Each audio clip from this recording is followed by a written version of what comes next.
Nana Opoku-Agyeman as the first female running mate towards the December 2024 general elections has once again stirred up negative reactions from members of a ruling New Patriotic Party as seen in 2020 when she was first nominated.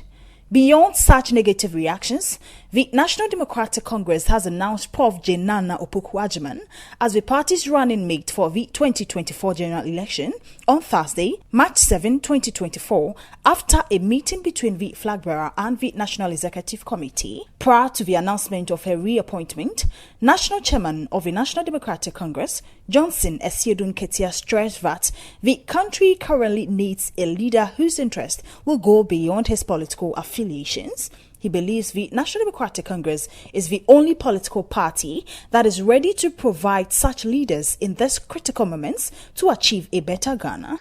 We don't believe in this where you come from, north, south, what language you speak, and all this. We don't believe that. I know you don't believe in that. Of course not. There's a job to be done. So we are looking for who is best cut to do that job. That's all. So that is our first consideration. All the other things about religion, where you come from, and all that, gender and all that, they are secondary. First, you look at the quality of the person for the job. If he's able to do it, we go for it, because you are not electing just a leader for the party. You are electing a leader for the country. And all the difficulties, some of which we have spoken about this morning, they need leadership to be able to handle. So you need to look beyond the election, that who is best cut to do the job. So when the name comes to us, that will be our first query. Find out, is that person up to the task we are going to ask the nation to assign to him or her? If we are able to satisfy that one, then we get to the other considerations. But we have a job. We already know the requirements of the job. So all that we are looking for is the qualities of the prospective candidates. Fit them in the job requirements. If they can do it, you know it. If they cannot do it and you put them there, you are fixing a square peg in a round hole. You may think that this will win us elections, but winning elections is not an end in itself. Winning elections and being able to satisfy the population, about what you intend to, the changes you intend to bring in their lives and so on. So that is much more important than just the activity of winning elections. Speaking to Pan-African News, some Ghanaians applaud the National Democratic Congress for her retainment as the running mate for former president and flag bearer of the party, John Dramani Mahama. This, they believe, will inspire other women to take up leadership positions, since women are underrepresented in the country's politics.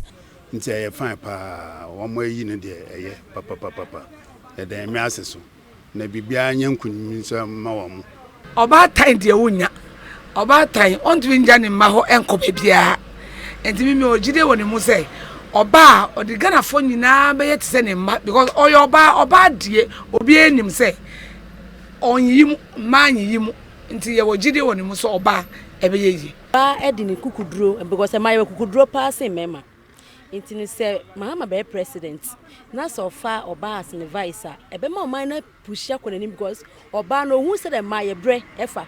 Oh, bet me tuneful because my case penny be say, but we educate a man, we educate only one person, but we educate a woman, the whole nation. Into the whole nation, let's just say, or what Timma, no bone, and even be brow, bet me there pushy be my because Matthias because say behind of every successful man there is a woman.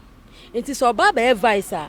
Oba bwana mo man na kwani ma fe sa to boy nyama na ye na we sisi e chan we sisi no ebe brasi. Reporting Isaac Akudibla Akuka for Pan-African Television, Accra.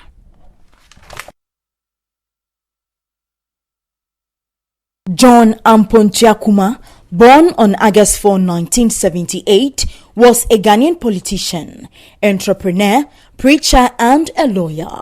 He served as the Chief Executive Officer of the National Entrepreneurship and Innovation Program until elected as a Member of Parliament for the Ejisu constituency in the 2020 general elections on the ticket of the New Patriotic Party. He hailed from Ejisu Odaho, a farming community in the Ejisu municipality in the Ashanti region of Ghana.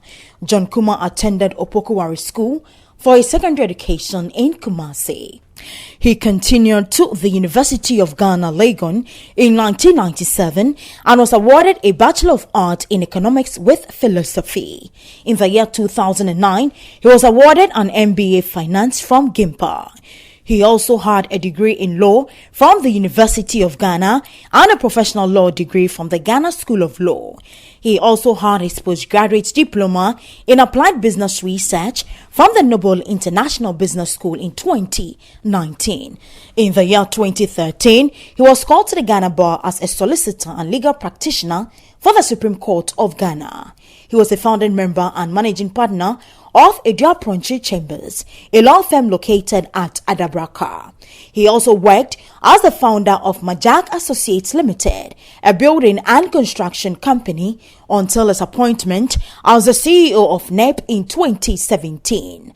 John Ampontiakuma had over 15 years' experience in leadership, creativity, innovation, and resourcefulness in creating jobs and supporting youth development.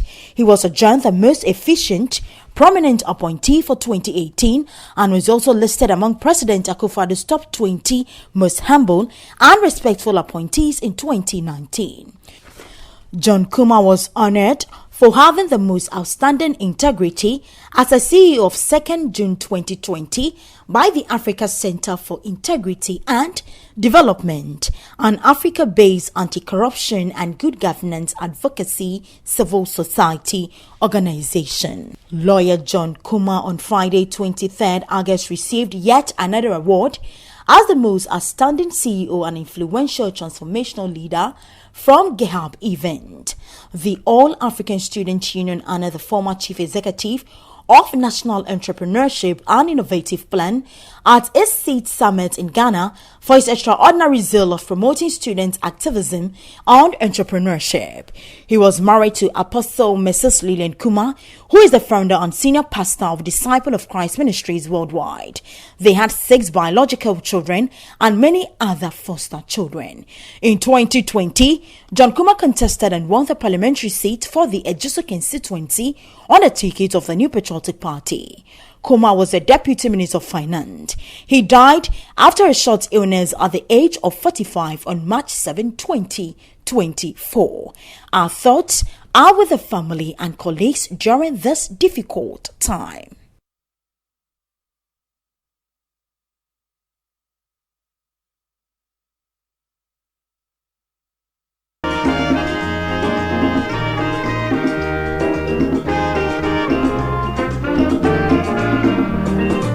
He has labored, he has suffered to lead his people into the land of freedom.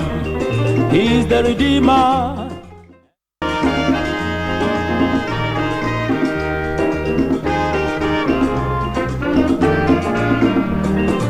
He has labored, he has suffered to lead. Thank you very much for choosing us. This is Pan-African Television. We are live from the studios, the Osajifo Dr. Kwame Nkrumah studios of Pan-African Television this morning, and we're grateful to you for choosing us. I am Sena Nombo.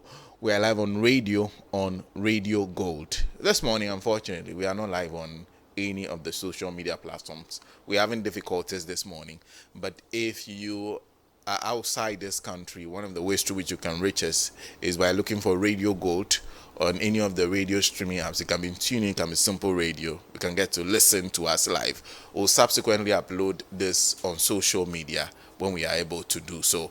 But we are live on the biggest platform, television platform across Ghana. That is Pan-African Television. We're on your power station, Radio Gold. We are live on many affiliate stations across the country. Thank you for choosing us once again. It's a matter of all talk shows. Here we say it as it is, no matter who is involved in the end, we leave you better educated. And this morning, we're having a discussion on our independence. What gains have we made?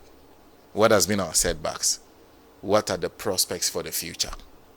That is the matter we are setting before our panelists this morning in our very first discussion, because never has there been a discussion of the sovereignty of Ghana than it has happened this week. This week there's been a lot of discussion on whether or not Ghana can still call itself a sovereign state, or we are at the whim and caprices of the West and then institutions like the IMF and the World Bank. So we'll talk about that, and then we'll move on to other discussions. We'll talk about the Electoral Commission, because they put out a calendar, a few things that they've given up on. In fact, they finally given up on getting rid of the guarantor system, getting rid of indelible ink, among others. They decided to go with the old rules, and of course they put out a calendar where registration will be done in May. So from May 7th to May 27th, there will be a whole registration, limited voter registration exercise ahead of the elections. We're talking about the calendar the EC has put out, the decisions they made, and implications on having free and fair elections. And finally, we'll conclude in the House of the New Patriotic Party, the state of the party now. Of course, the NDC has announced a running mate for the 2024 elections. And well, is the worst kept secret in the world. It was Professor Nana Jane Opoku Ajiman. She is the running mate for the National Democratic Congress. This will be the second time she'll be running with former President John Dramani Mahama in the presidential elections. The NPP are still looking for their running mate. There are many names that have been mentioned. There are many things that are happening within the governing party. Of course, the biggest has been a discussion, the open discussion by television stations that are known to be aligned to the party about what caused the death of a deputy finance minister. There are many other issues being thrown out there about the party. So we'll be discussing the state of the New Patriotic Party to conclude our panel discussion for today on Alhaji and Alhaji. Well, my guest this morning, I'm used to always saying, that's why I pause for a little. I don't see him yet. Kwame Kwesi Prajini will be joining us. He's General Secretary of the Socialist Movement of Ghana. Solomon Owusu is a member of the Movement for Change. Sitting right beside me is Abdallah Abubakar. He is the Wale parliamentary candidate for the National Democratic Congress. And then Dr. David Percy, who is a student of history and politics, will join us for today's discussion on the matter of all talk shows, Alhaji and Alhaji. Once again, a big thank you to you for joining us. We have a WhatsApp number and text message number through which you can send your comments, 055-991-9802. Do send your comments and thoughts through that platform. Well, let's go and start with the discussion on our independence, the independence of Ghana. And I'll start from my immediate right with Abdallah Abubakar on Ghana. 67 years now, the gains, the setbacks, and prospects for the future. Good morning. Nice to see you once again. Good morning, Senna. Good morning, Solomon.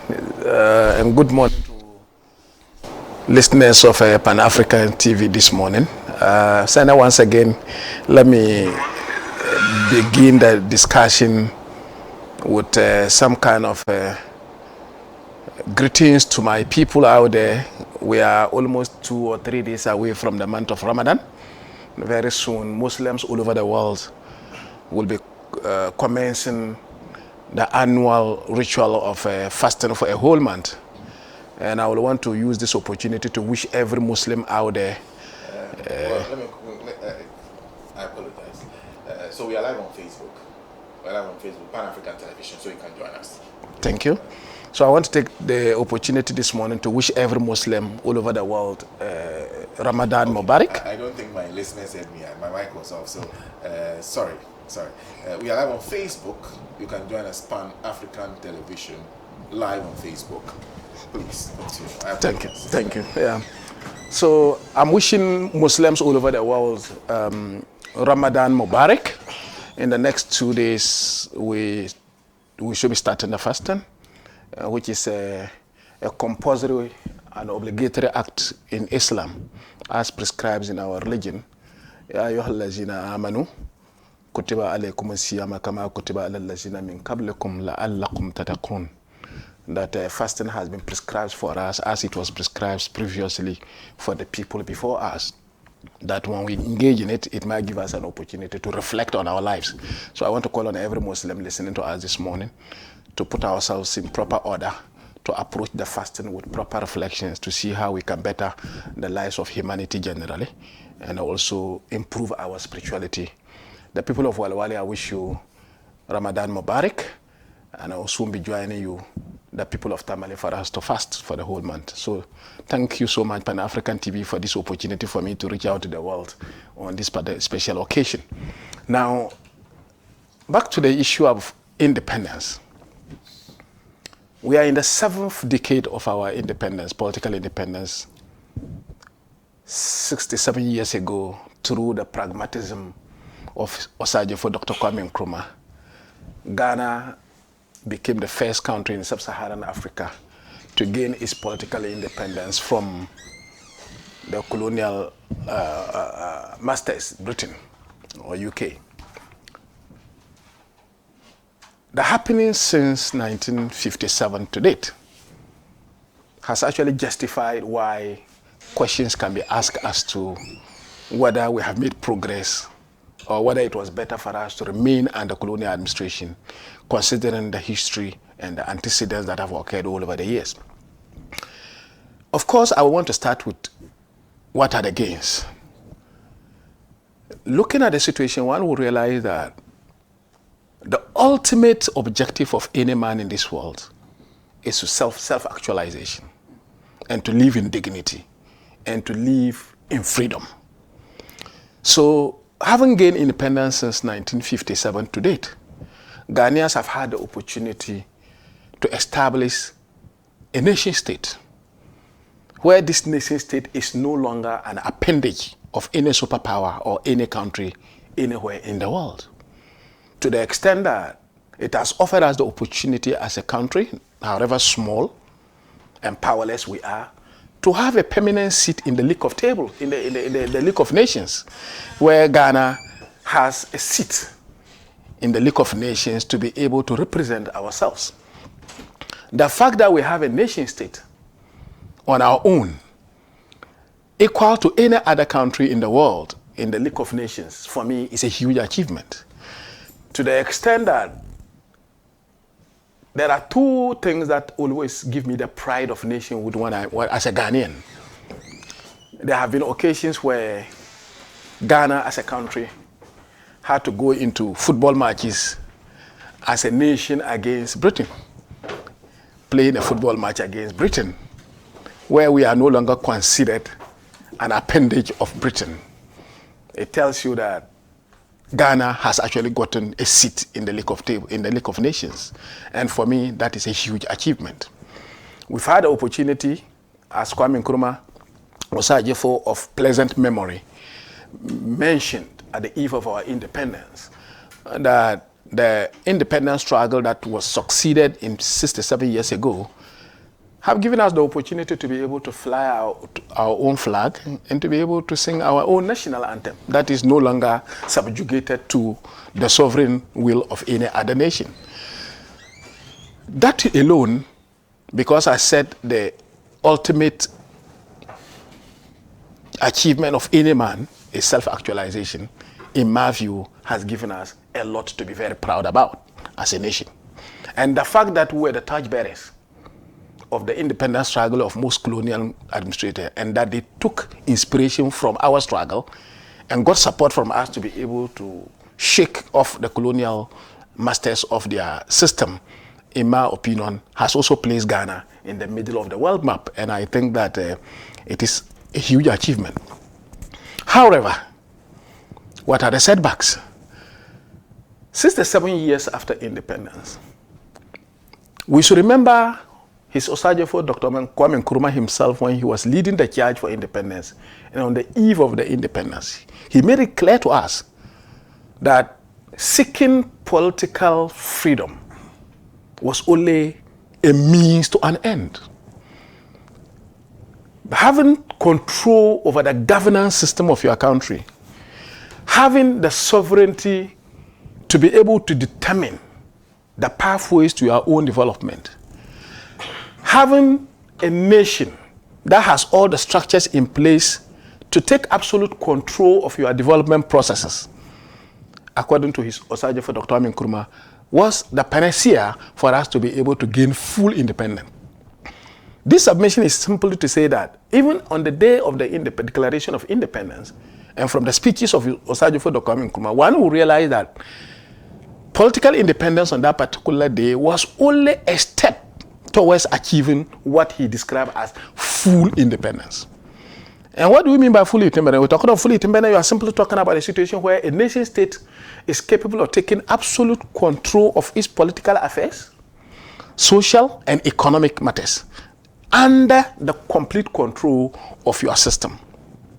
But 67 years down the lane, there's a lot for us to worry about in terms of our ability as a nation to be able to push our personal agenda without the tentacles of the West and developed nations being influencing the way things are done in our nation. Let's talk about the issue of economic independence. The fact that we have that direct control over our political affairs, and I even dare to say that in this particular moment, it seems even the political independence is gradually being influenced from without, because we are no longer even able to take political decisions despite the structures we have in place in determining our will, are still under absolute control of some particular superpowers, I mean imperialist organizations and all that. Thank God, and I really wonder whether the governance of this country and the leadership of this country are learning any lessons at all, because right from 1957, Kwame Nkrumah, who led Ghana to independence, was quick, and I hope listeners will know that the word neocolonialism was an invention. It was something Kwame Nkrumah was the first person to generate that word and use it to talk about the dangers and the possible indirect ways by which the colonial organization may still want to have that direct control over our nation state despite our independence. And what do we see today? We are completely, directly responsible for the governance of our state, but indirectly we are being manipulated by superpowers and other states, and then international monetary organizations and capitalist regimes being able to influence what happens within our nation state. And we have never, in fact, this particular year and the happenings currently in this country, in my opinion, has really indicated that our independence struggle has never been at its lowest point. We are at all-time low currently, considering the conversation and discussion that is ongoing with regards to the LGBTQ. Because if you go for political independence, and yet you are still completely economically dependent to the extent that matters that affect your welfare and your sovereignty and your life, things you should be able to do on your own because you are a sovereign state, and the sovereign will of the people of Ghana is determined by the aspirations of the people of Ghana. And yet we have a sitting president of this country that our own parliament has passed a bill for him to sign to make it a law or an act. And despite the aspirations, the wishes, the desires of the 30+ million Ghanaians on this issue, no less a person but our own president is watching his back and being reluctant to append his signature on the will of the sovereign people of Ghana, simply because he feels some particular individuals elsewhere are not going to be happy with that particular situation. So it means that we are even not only losing our political independence, but even in terms of social independence, to the extent that Ghanaians can no longer even define what we find to be our value systems, what we find to be things that are of benefit to us as a group of people. We cannot even take those decisions without watching our backs. His Excellency Osajifo Kwame Nkrumah, when he talked about independence, the main thing he talked about was the issue of an African identity. What goes into the identity of a group of people is basically the basket of values, and principles, and belief systems that govern their lifestyle. Today, if you meet me as a Ghanaian in the streets of any country outside Ghana, what exactly are you going to be able to use to distinguish me and say that because you are a Ghanaian, these are the value systems that you have? We are virtually the same everywhere, because our value systems are not manifested in the way of life of Ghanaians, because we are now being influenced by foreign taste and foreign influence. And as a result of that, we have not done much in terms of our achievement as a nation that gained independence.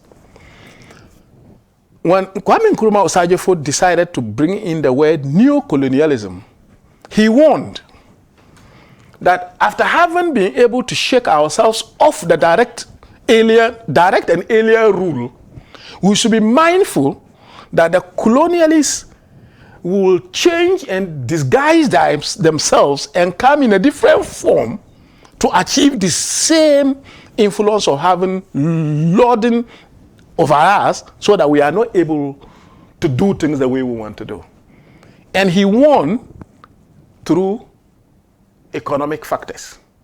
He talked about the fact that cooperatives, businesses, the international financial market are all instruments of new colonialism that powerful states elsewhere will use to be able to dominate us to the extent that we live our lives as dictated by them. And today, the IMF is a very important player in determining what we do as a country. The Bretton Woods institution, like the World Bank, is also another institution that is able to define and give us conditionalities that will force us to jettison our value systems, jettison our aspirations, and go and adapt and behave and be controlled by their whims and caprices. And this, Osajifo Dr. Kwame Nkrumah warned us right from the beginning of the eve of independence. Unfortunately, the new colonialist structure has found a very convenient vehicle.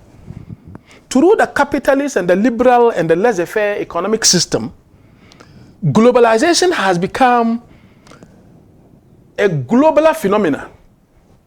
I remember when we were doing globalization in my master's program, my lecturer said it was possible that a fish that was caught in Japan last night could be found on a plate of rice this morning in Accra. Once we celebrate this fusion of ideas, cross-boundary sharing of ideas, we are at the weaker end of the spectrum.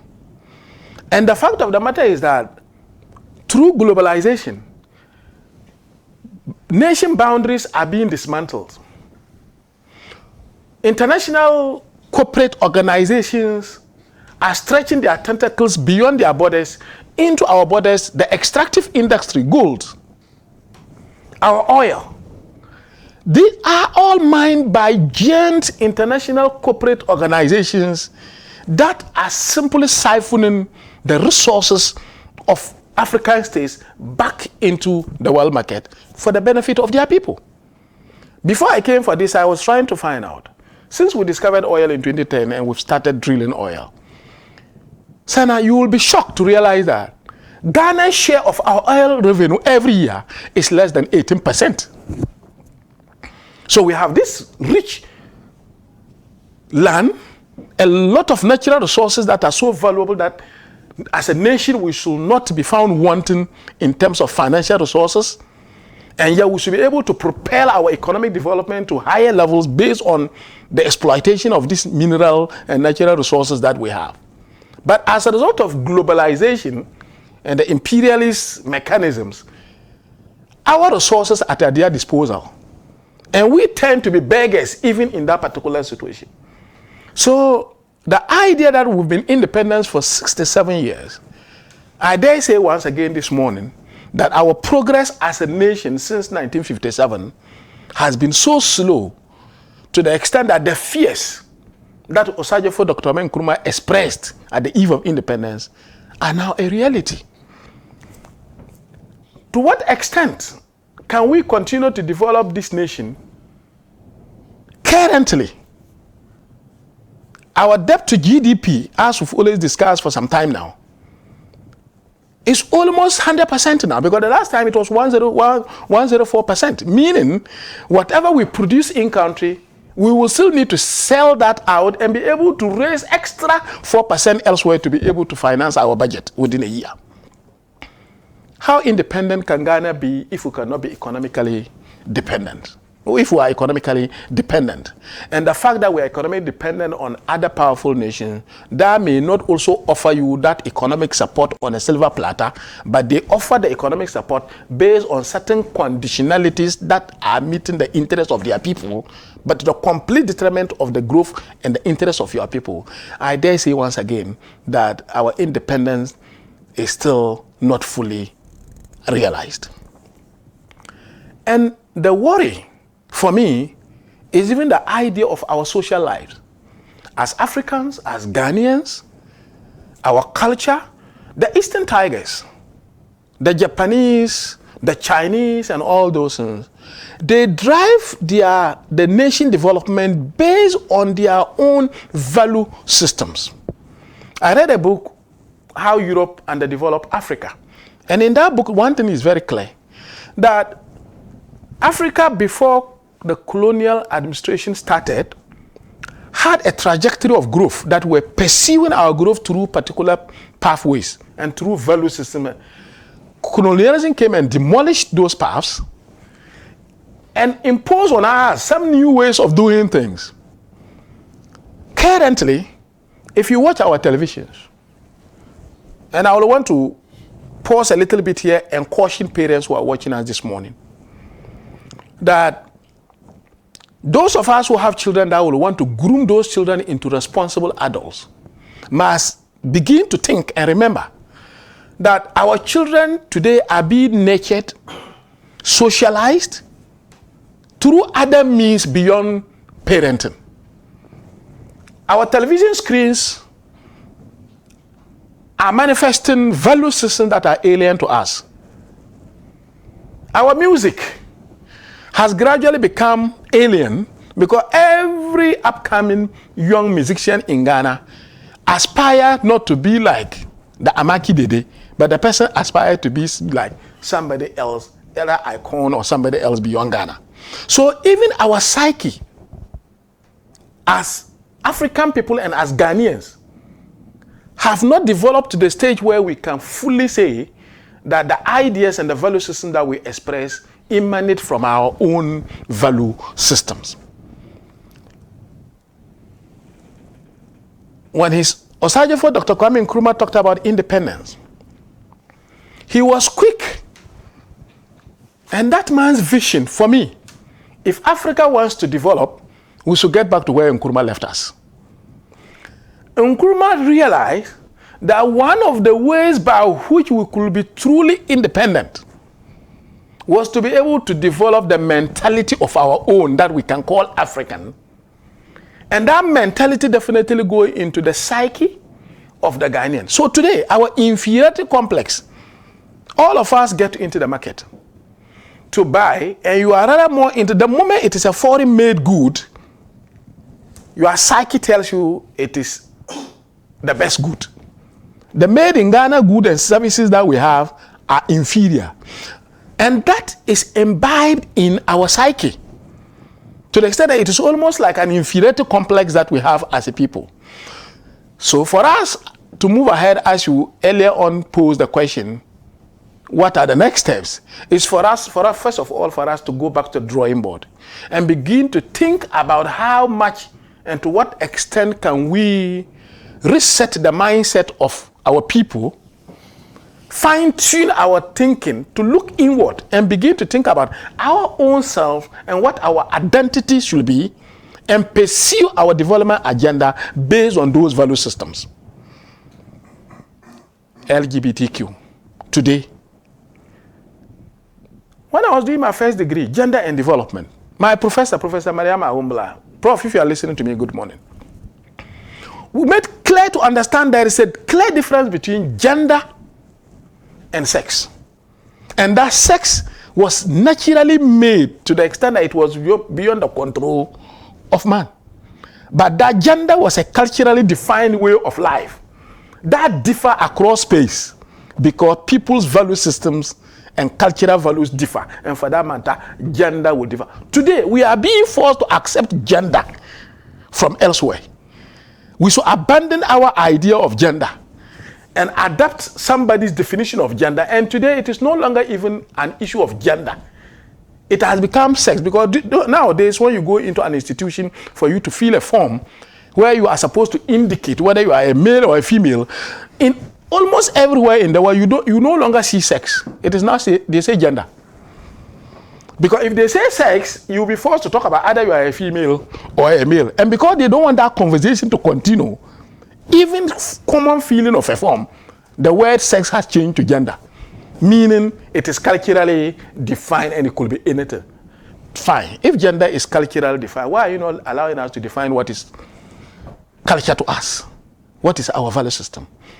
That conversation, and to the extent that the most powerful person in Ghana, who is supposed to be the leader of this country, cannot speak truth to authority and must listen to the whims and caprices of some particular individuals, simply because our annual budget cannot be financed by ourselves, despite the huge deposits of gold, diamonds, minerals, and things Osajifo Dr. Kwame Nkrumah talked about in 1957 are things that our leaders in this country still pay lip service and do rhetorical statements about, talking about processing our bauxite. We are no longer going to be able to export raw material. For how long do we have to continue to be engaged in this kind of rhetorical, wishful thinking that we always talk about?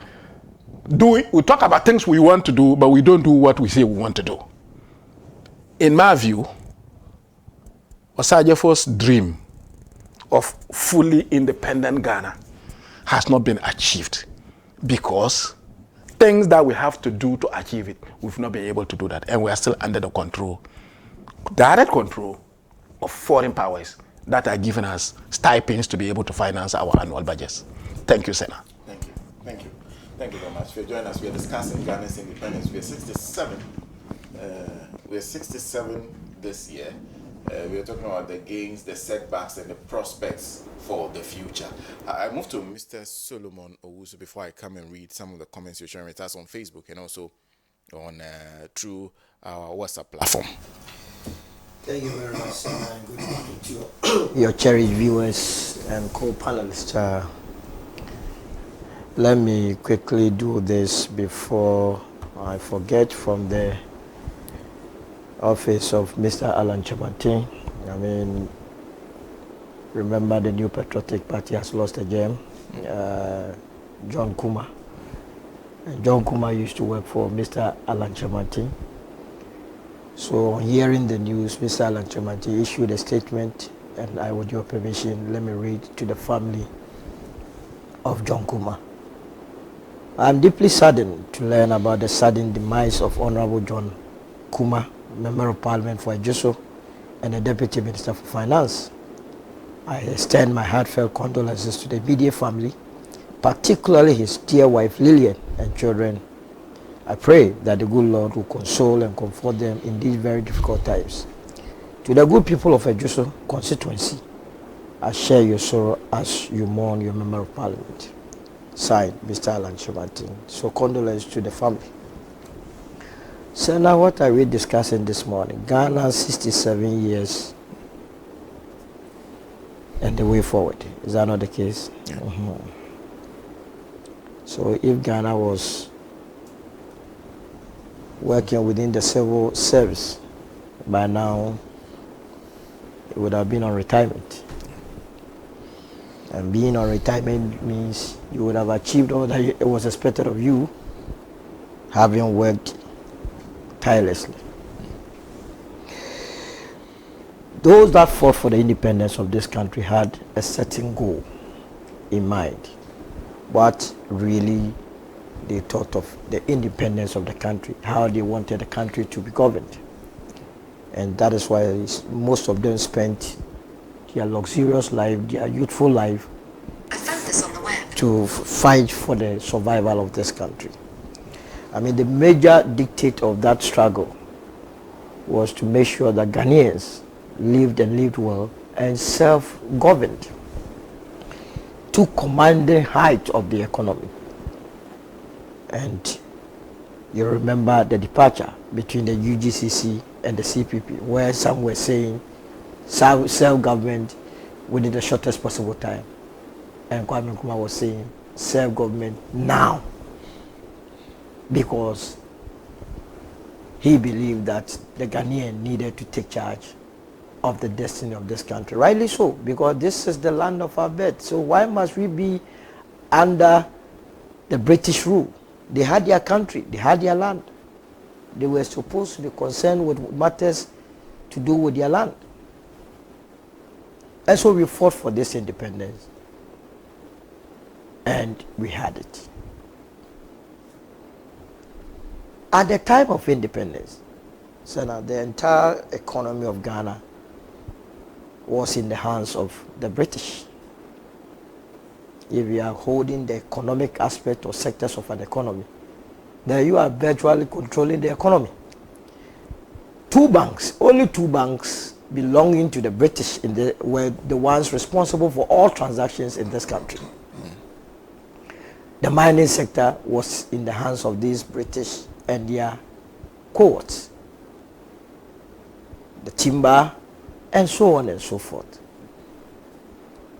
So with Kwame Nkrumah coming into the fray, he realized that you needed to have a plan to be able to outwit or outsmart these people, because they were entrenched in the Ghanaian economy. I'm not too sure when Osajifo was saying that at long last the battle has ended, he meant all our problems had ended. It meant that we were done with the first phase of dealing with the imperialists, and that the rest was for us to unite as a country and confront the challenges thereof. And to be able to do so, you must have a plan. One of the problems that this country has had is that we have people who aspire into leadership and they come without a plan. So they get into the seat of government before thinking of what to do. And if you fail to plan, you will definitely plan to fail. Kwame Nkrumah came in with a plan. How were we going to deal with the economy that had been taken over by the foreigners? So the first strategy was to rival them with establishing companies that were also being run, similar companies that were being run by the foreigners. So if a foreign company had an insurance company, what did Kwame Nkrumah do? There will be a Ghanaian insurance company. If there was a foreign bank, there has to be a Ghanaian bank to promote Ghanaians to take the commanding high of this economy. Unfortunately, most Ghanaians did not understand the vision, rightly so. So they decided to fight the beautiful plans of Kwame Nkrumah. And Nkrumah realized that the Ghanaian was being shortchanged. So he said, look, if you do not share in my vision, I would rather put the vision and plan on paper. So develop that 7-year development plan so that you can read and appreciate where he wanted to take the country to. Beautiful plan. But someone from the capitalist background, the only point of departure was that whereas he wanted the state to take the lead in managing the affairs of the economy, I prefer the private sector or the Ghanaian as a private person leading the onslaught. Probably that would have worked better for all of us. We got Kwame Nkrumah out. Until today, this country has never known peace. 67 years of independence. We are in a total mess as a country. Nothing to write home about. Nothing. The president himself, at the 67th Independence Day speech, acknowledged that we are in a difficult situation, tight corner. So instead of using the speech to, as it were, address our challenges, he was rather praising Ouattara throughout. About half of the page, he devoted it praising the president of Côte d'Ivoire. When we were doing Independence Day celebration of Ghana, he was only a guest because there was nothing to say. At independence, the forebears thought or had a dream of ensuring that every Ghanaian child was in school. Education was a focal point in the struggle. 67 years. How many have had that quality education?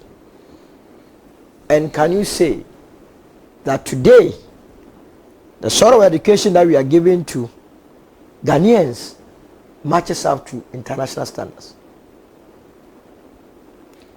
School children at the secondary school level, and the president made mention of the free SHS, so we have to diagnose his speech. Students at the secondary school level are having to sleep on floors. 67 years of independence. Food that is served to students at the secondary school, you will not even dare give to your dogs. 67 years of nationhood.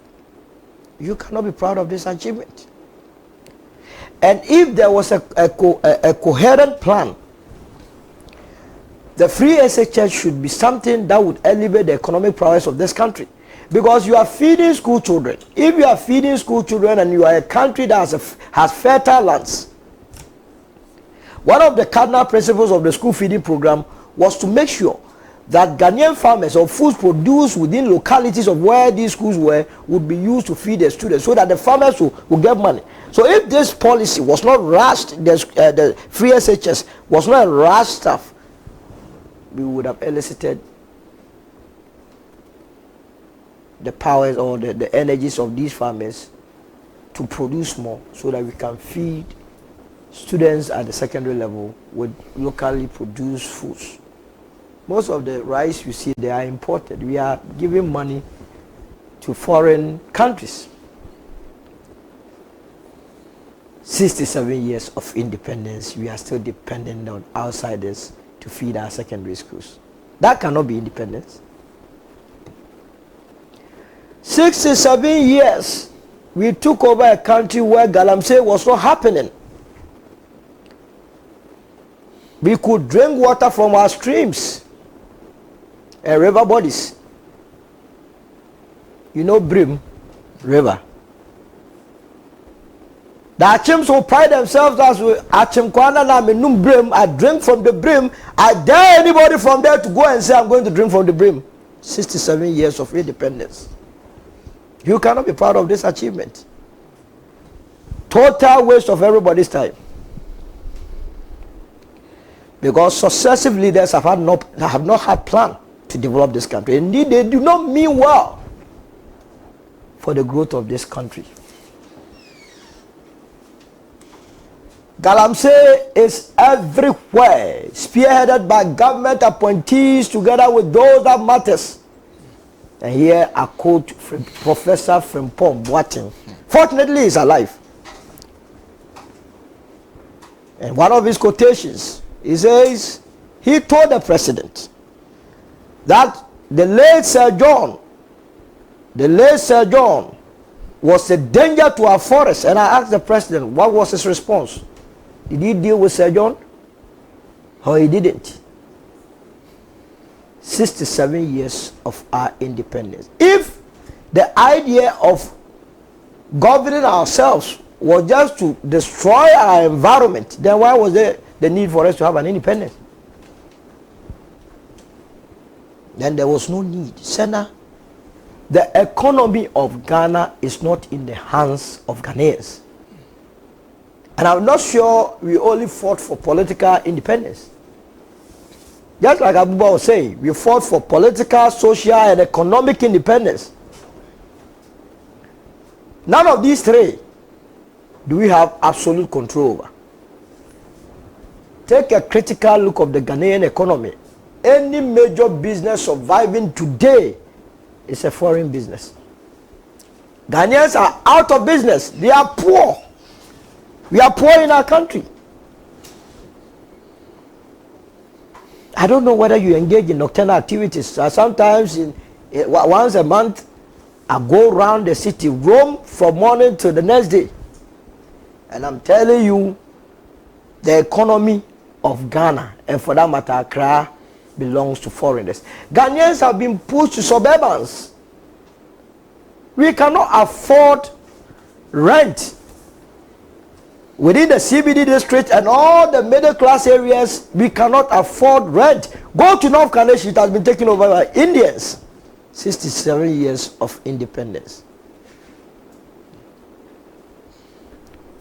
Ghana Statistical Service says Ghanaians are sleeping more in kiosk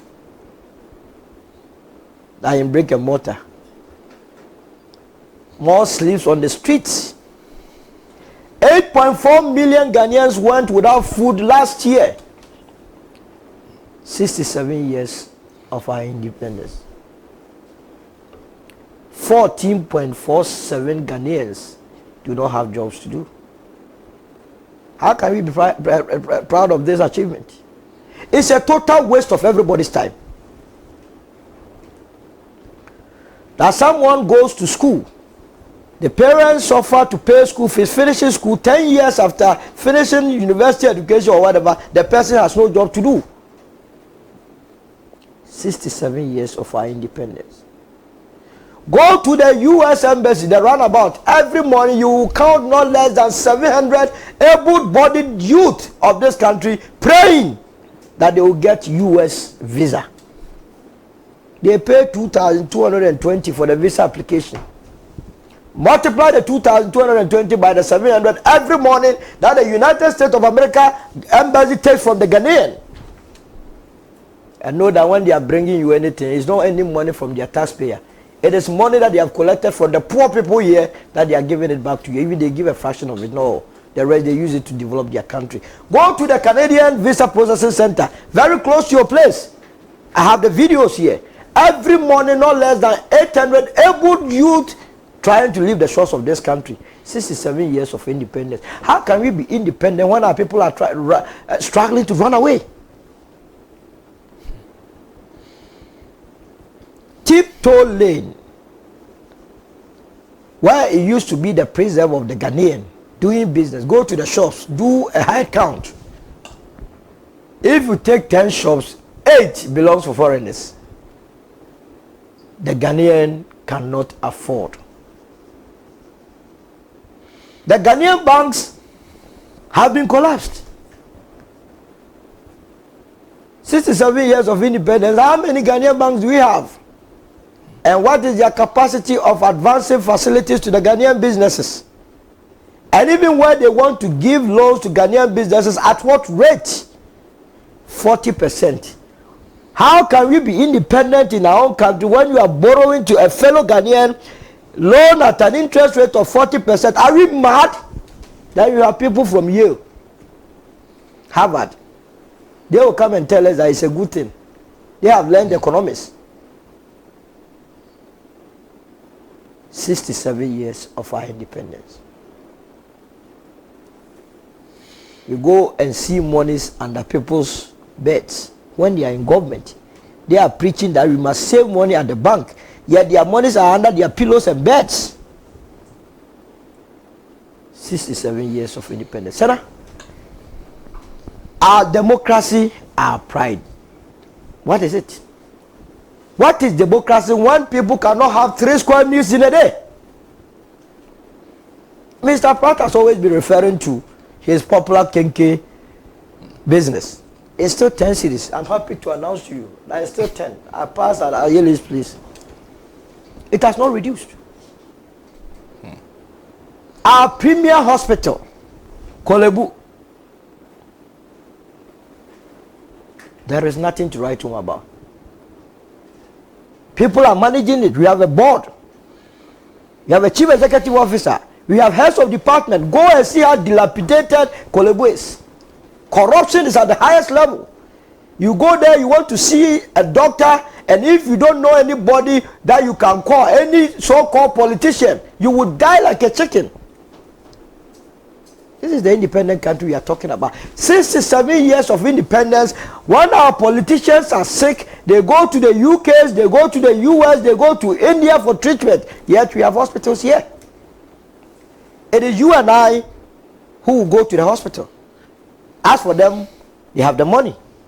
They don't care. 67 years of independence, we decided to sink $55 million into a big hole, all in the name of we are building a cathedral to praise God. When that $55 million could have built a whole hospital, according to the president, La General Hospital will cost the country $50 million. Yet we spent $55 million digging a hole. And yesterday, the executive director or so of the National Cathedral was bold in telling Ghanaians that we will need extra $250 million to complete the National Cathedral. What kind of life is this? Say he's a reverend minister.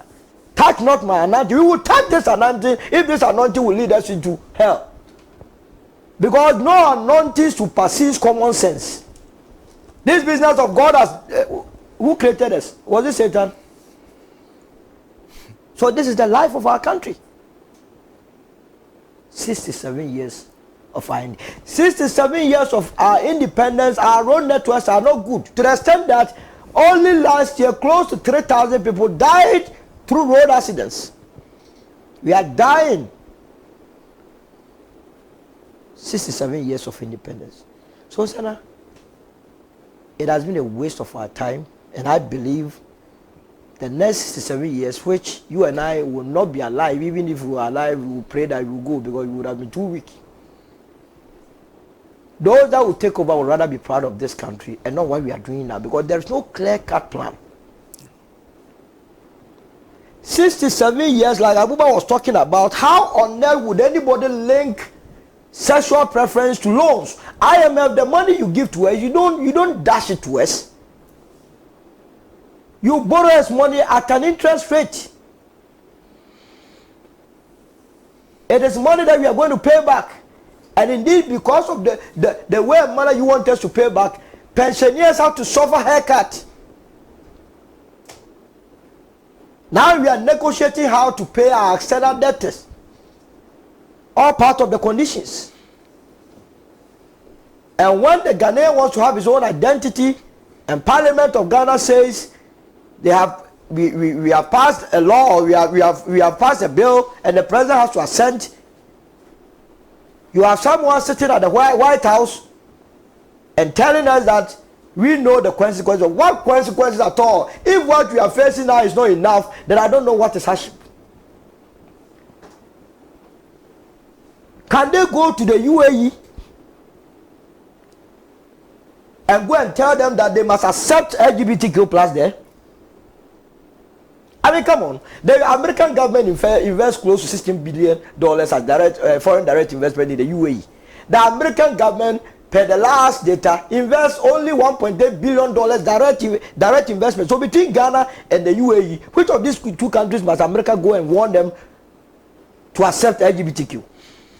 But because we have weak leaders who steal our monies and go and invest in these economies, so they are afraid. They are not thinking about the consequences to the country. They are thinking about their actions leading to their assets being freezed in this country, so they will bow.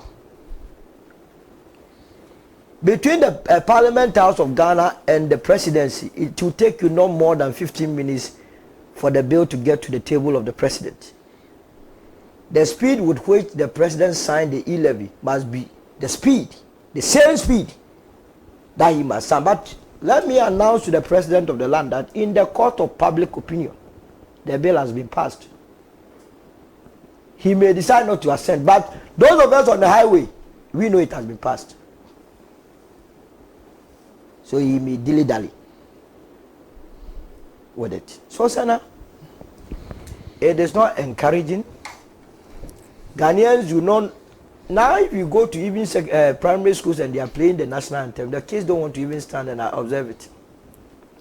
There is nothing to cherish about this country. There is nothing. The next 67 years, those that are coming up must take the destiny of this country into their own hands and build a new brand.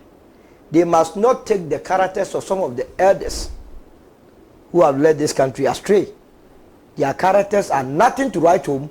They are nation wreckers. They only came to enrich themselves, and posterity will never forgive them for how low they have sunk this country to, for the youth to be struggling, to be passing through Mediterranean. Only last week, we have been told that 1,000 people died on Lampedusa. I can bet my last person that there will be Ghanaians among them. I'll end my submission. Thank you. Thank you very much. Before I come to Dr. David Percy, let me do a few messages from our Facebook page. This is a message of this thing is asking about whether I can find The Great Deception on Amazon. It says, I need the book badly. I'm not sure it's on Amazon, but I'll tell you how you can get one. There's an F here, Adams, who says we need to revive our education system. Nowadays, the kind of students we produce is very bad. No academic calendar, poor feeding to our boarding schools, and lack of syllabus in our basic schools. Ghana needs reform in our educational sector. Prof is ready to champion this cause and make things work again. Thank you very much for that message. Let me go to WhatsApp, and this one says Ghana is independent because she's being ruled by her own people, but not financially due to corrupt, greedy, selfish, and non-God-fearing leadership over the years among us. Asanko in Santa Maria sent that. This one says, tell my incoming MP that Arego in Wale Wale, says so Ghana 1067 and still, is it Tata is crowning Tata? 67-year-old is indeed a disgrace to this current Nana Opana Akufo-Addo and Pastor Timothy Baumia government. Thank you very much for that message. Alasan Hamdan is joining us from Yohini. Tamale says, what are we celebrating? Are we happy of the independence?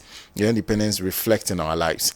It's sad that after 67 years of gaining independence, Ghana has not been able to liberate itself fully from the colonial masters. We still depend on these same persons for financial support to be able to stabilize our economy. Independence goes beyond organizing grand celebrations and engaging in a monologue of self-justification and deception. The people who planned the overthrow of Dr. Kwame Nkrumah has done harm to Ghana and Africa as a whole. Thank you for that message. Keep them coming, and I'll read a few more. It says, why is it that women of high repute are against the LGBTQ plus on the grounds of human rights? I am ashamed of their stance. Thank you, Kwesi Senwa from Biakoye District.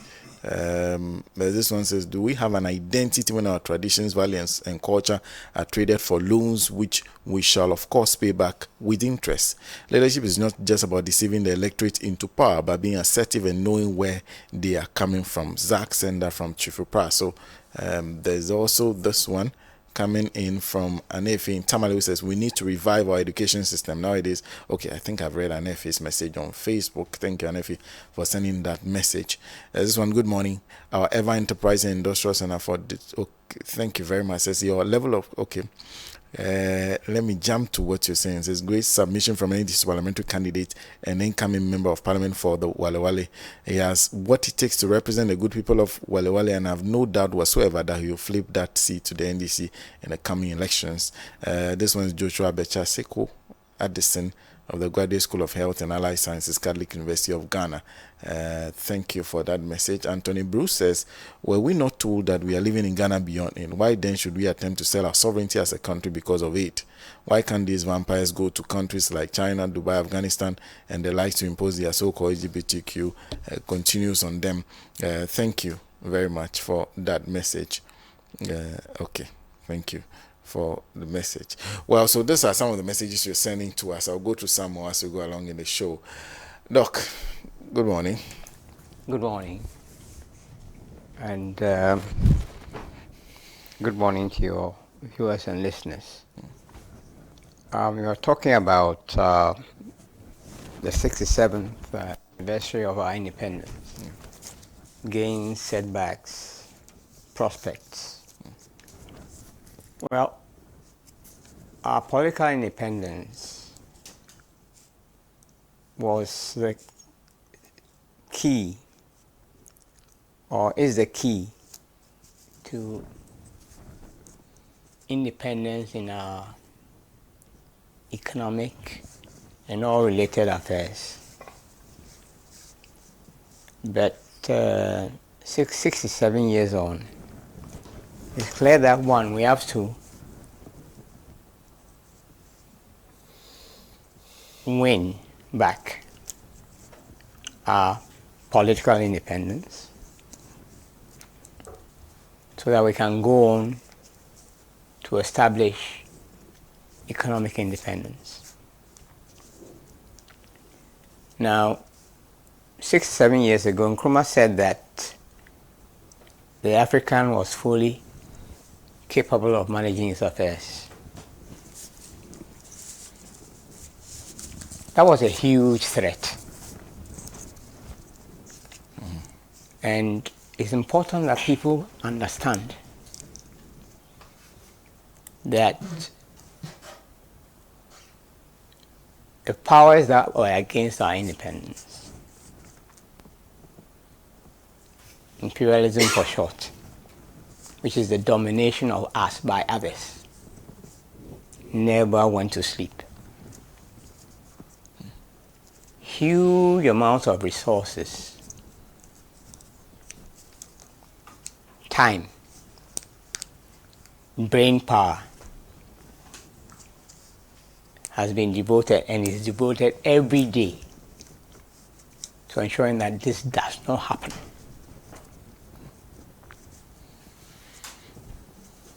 One aspect of it is that you can go into any of these spaces where government is reviewing policy or determining policy. You can check who is around the table. Right? Representatives of those forces who are dead set against our independence. These days we call them what? Development partners. Yes.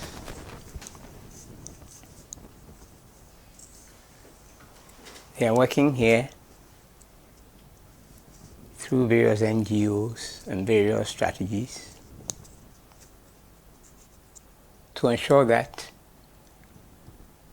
what they tell us is what we do. It can never be for our good.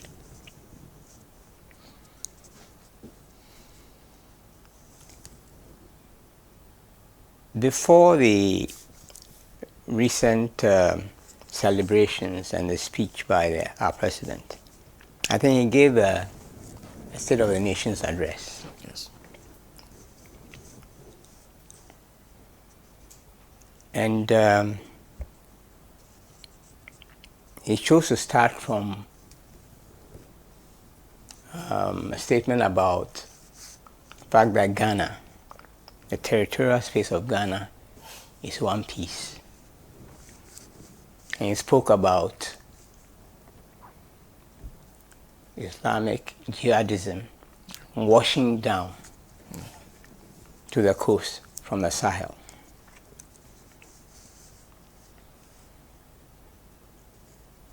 That is setting the next stage for the attempts to bring us back into the slave house. But actually, we've never quite escaped the slave house.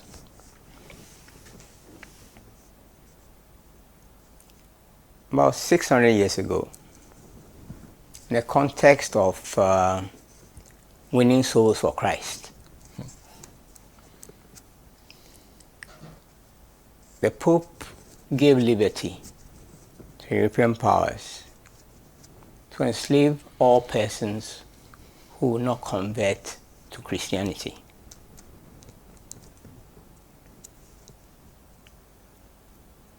It brought up a struggle between the Portuguese and the Spanish, who were the leading powers then.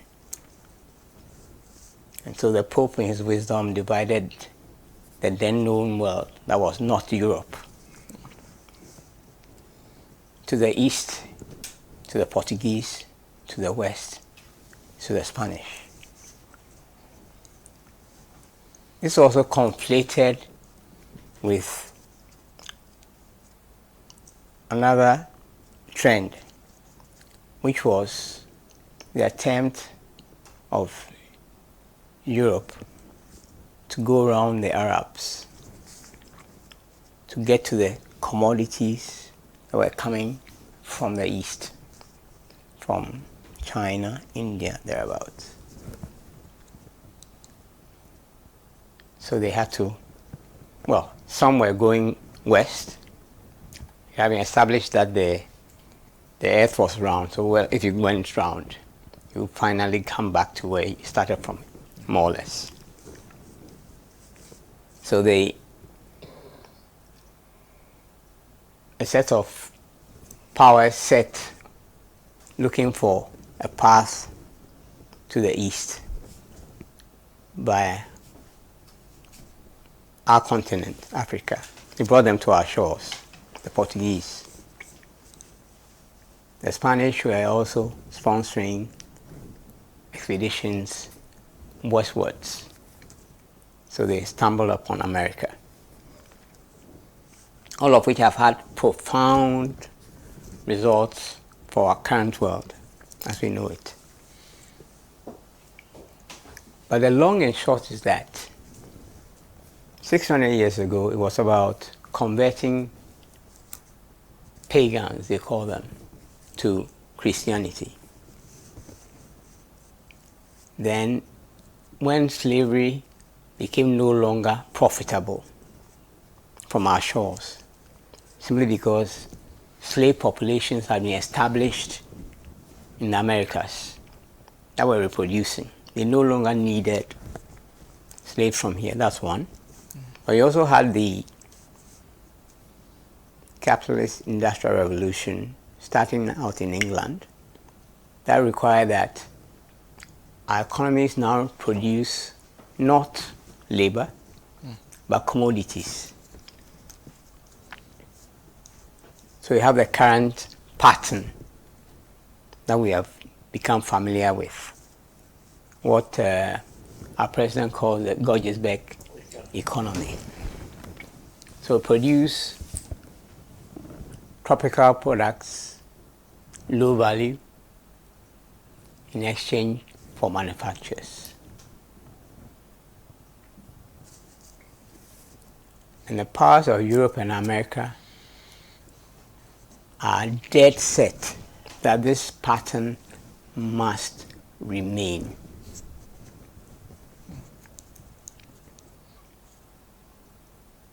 Otherwise, they lose. Now, in 1884-85, the powers of Europe and America got together to divide up our continent. That's a partition.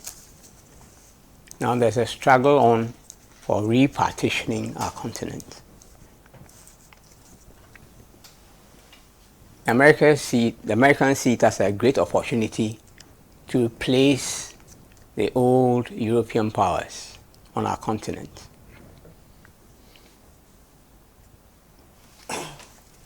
They are not using gunboats. They are not using slave castles.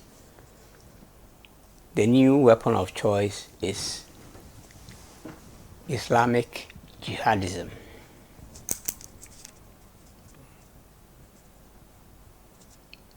And the strategy is very simple.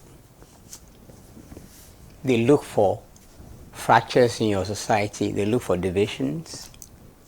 One of the divisions that they found globally is this split within Islam between Shia and Sunni. They weaponized it. They employed it to great effect to bring down the Soviet Union. They saw an opportunity taking down Gaddafi to unleash it on our peoples of the Sahel and West Africa. So that's a new paradigm. They are coming to help us defend ourselves against Islamic jihadism.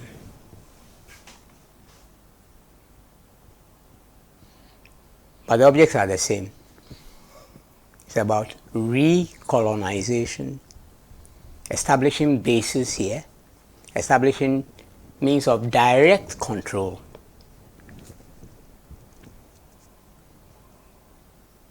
All of this cannot happen to any peoples without collaboration of internal enemies. Unfortunately for us, amongst our internal enemies must count many of our leaders who work not for us, but for the interest of our oppressors, those who like to keep us down. Now it's important that in this business, we don't go for what I'll call the crude jingoism of the kind I saw my friend Mr. Owusu waging a few moments ago. So these days have become passé just to speak about European colonialism and speak about Chinese colonialism almost in the same breath. We cannot do that. The key thing is that we must look out for our interests. One, we must select our leaders on the basis of those who understand those interests and work for them. Yeah.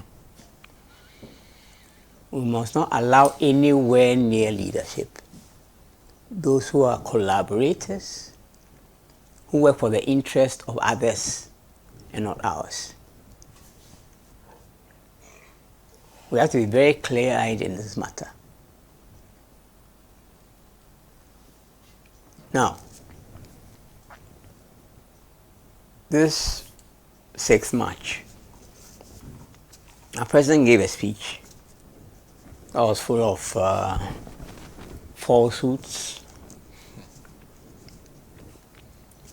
but he made a very big statement about how he sees our economy going forward. He spoke about, did he really say game changers? Yeah, game changers. Good.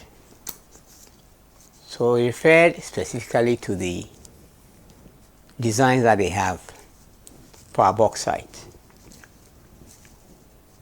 He spoke about a wholly owned Ghanaian entity, Ghana Integrated Aluminium, okay, working in partnership with some two private entities of suspicious character. Then he also spoke about salt, where they also have grind designs to use a private vehicle so that they can be guaranteed, the clan can be guaranteed prosperity well into our future. Mind you, Japan and all those stuff are about guaranteeing wealth and power well into the future.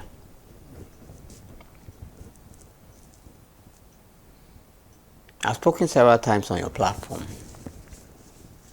about the tsunami of pain that is ahead for this space, which in my estimation is going to take at least one generation. They're going to be in this toilet for at least one generation, 30 years, if not more, because of the crimes and the designs and the traps that this criminal bunch have set for us.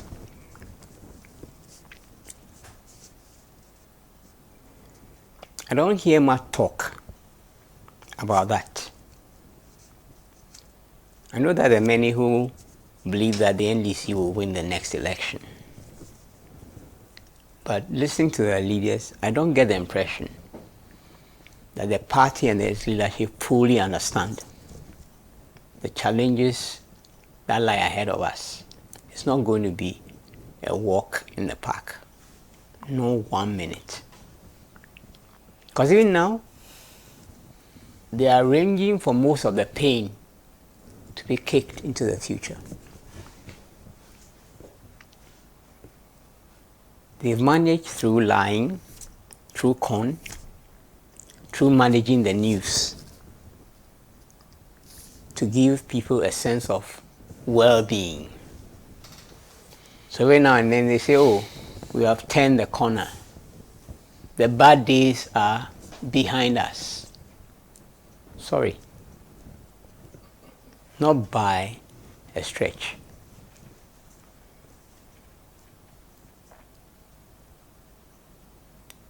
So, for this criminal bunch, the main challenge is how to negotiate the next elections. They fully intend to stay in power, to use all the levers of power and of the executive that are available to them. The Electoral Commission, the police, the military, the security services, the management of the news, all the levers.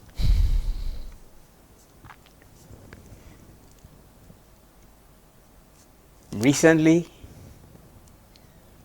you can see that they've done some reorganization of their party around the issue of managing the campaign,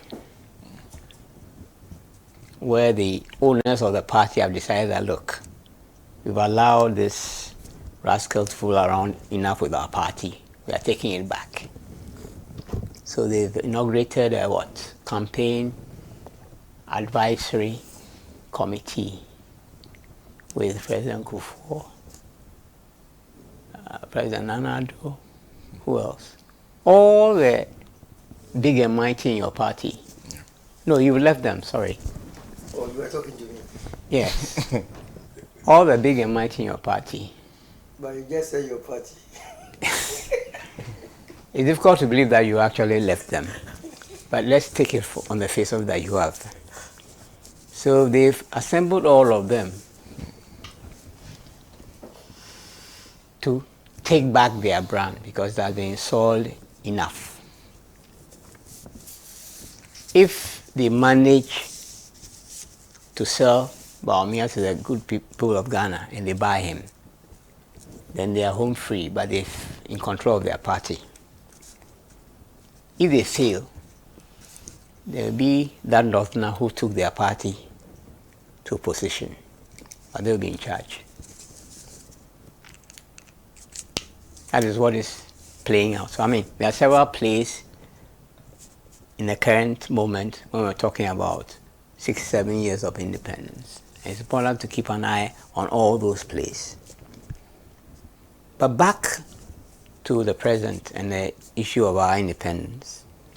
There's a major setback in 66.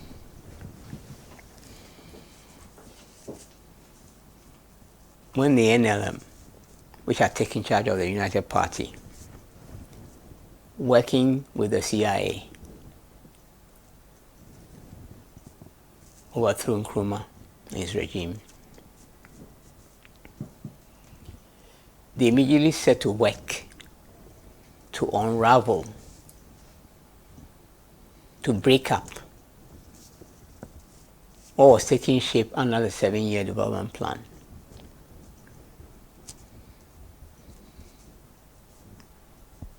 You say I shouldn't talk about you in relation to the MPP NLM. Good. They set up, among other things, including erecting the PDA in another guise, they set up a committee of Ghanaian technocrats led by the late J.H. Mensah, with a specific purpose of taking apart Nkrumah's 7-year development plan. So it's sometimes interesting to listen to people from the MPP and their relations, their relatives, talk about Ghana and speak about us in the context of the Asian tigers, blah, blah, blah, blah. In all those circumstances, the thing that made a difference was visionary, selfless leadership and a developmental state that did not fall to this nonsense that business is for what? Is it, what is it, how do they render it? Government, the private sector is the engine of this thing, or government has no business in business. That's complete and utter nonsense. Why did Americans overthrow regimes in favor of companies? Why does America maintain hundreds of bases around the globe? To suit to the interests of America, corporate America.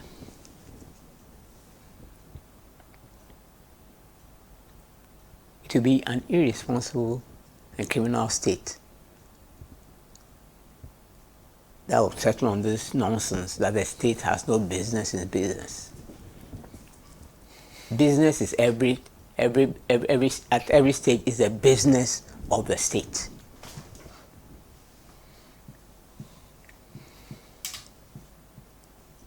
So that's the first thing that we must throw out of the window. Our state must take the lead. I know that there's been a lot of buzz about the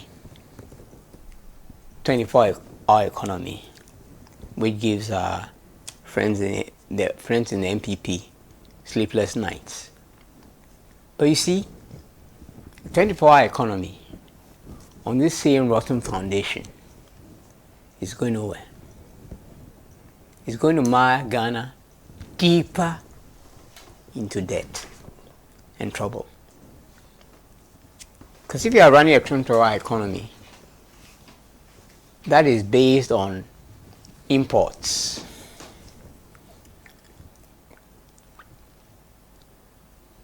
then basically all you're doing is you're exporting employment to others. We are going to go into a 24-hour economy on the basis of the same model that we have. Well, what we are doing is the lower stages of value addition, so that the more advanced stages are done offshore. You are going to remain in a debt hole. But that's how the debt originates. So, to my friends in the NDC, I'll say, look, get yourself a credible policy, state-led, of turning this economy into the hands of Ghanaians, Ghana.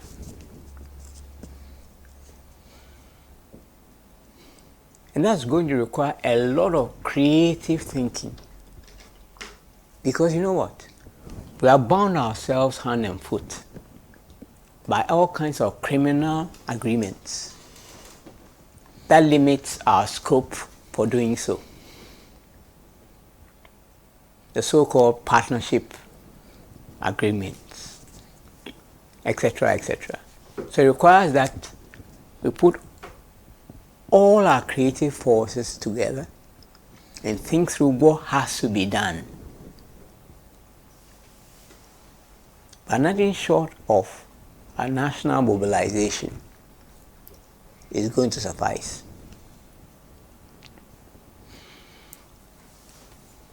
So for those who see themselves as just taking power on the basis of the incompetence and the criminality of the NPP, had better set to work.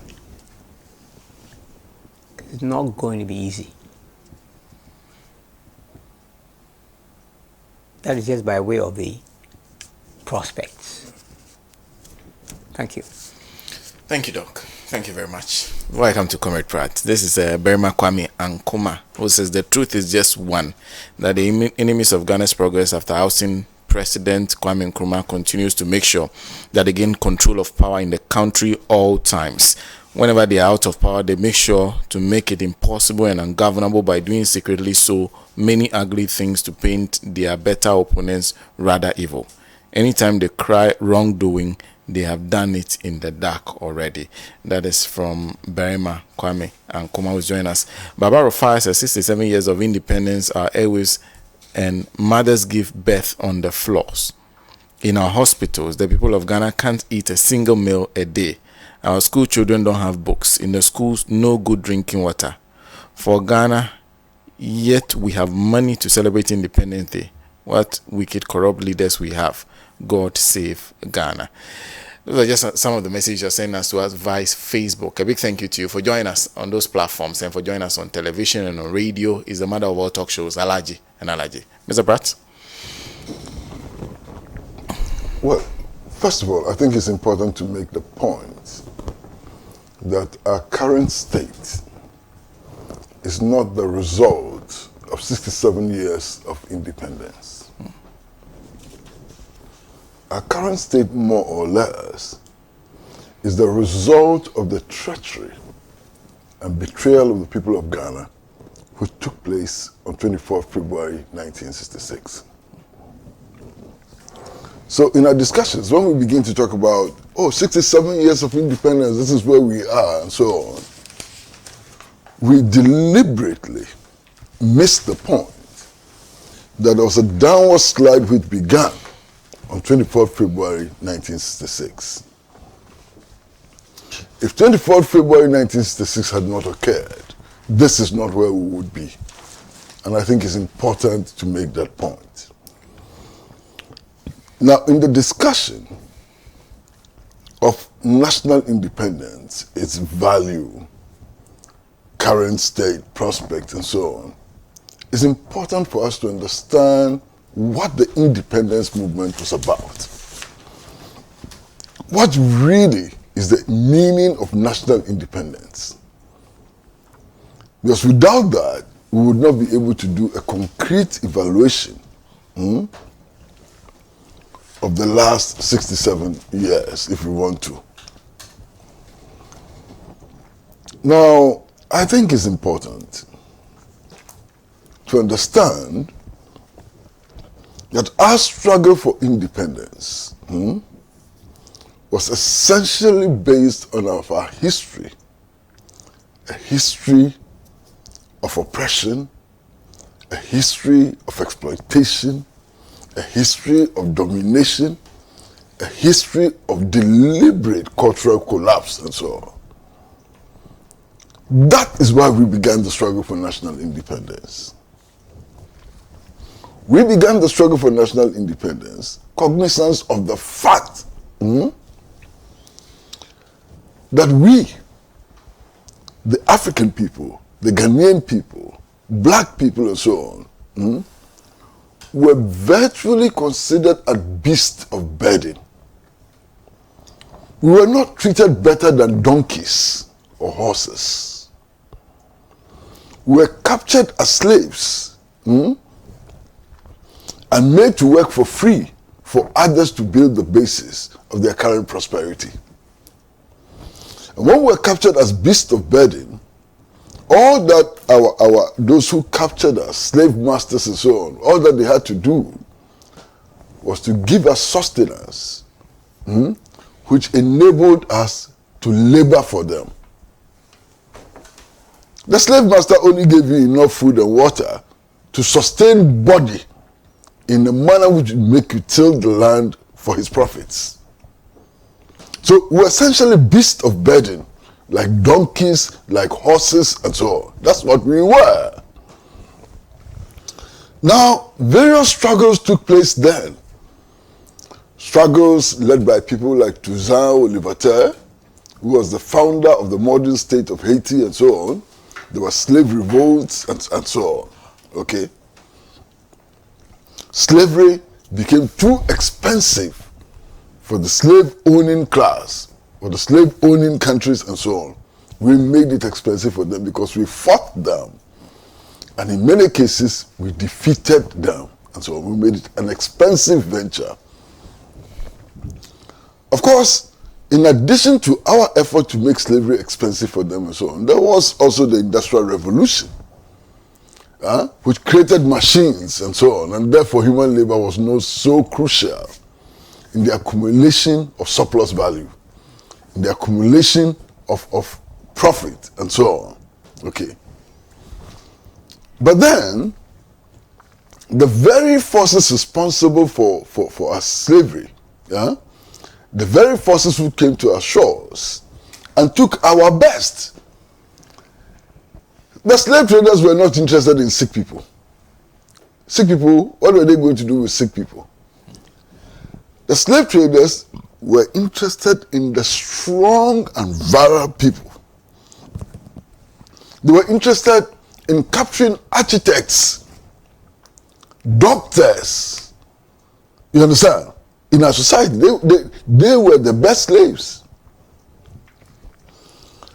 As a matter of fact, when the COVID pandemic came, and there were a lot of discussions about vaccines and so on, do you know one fact which came out?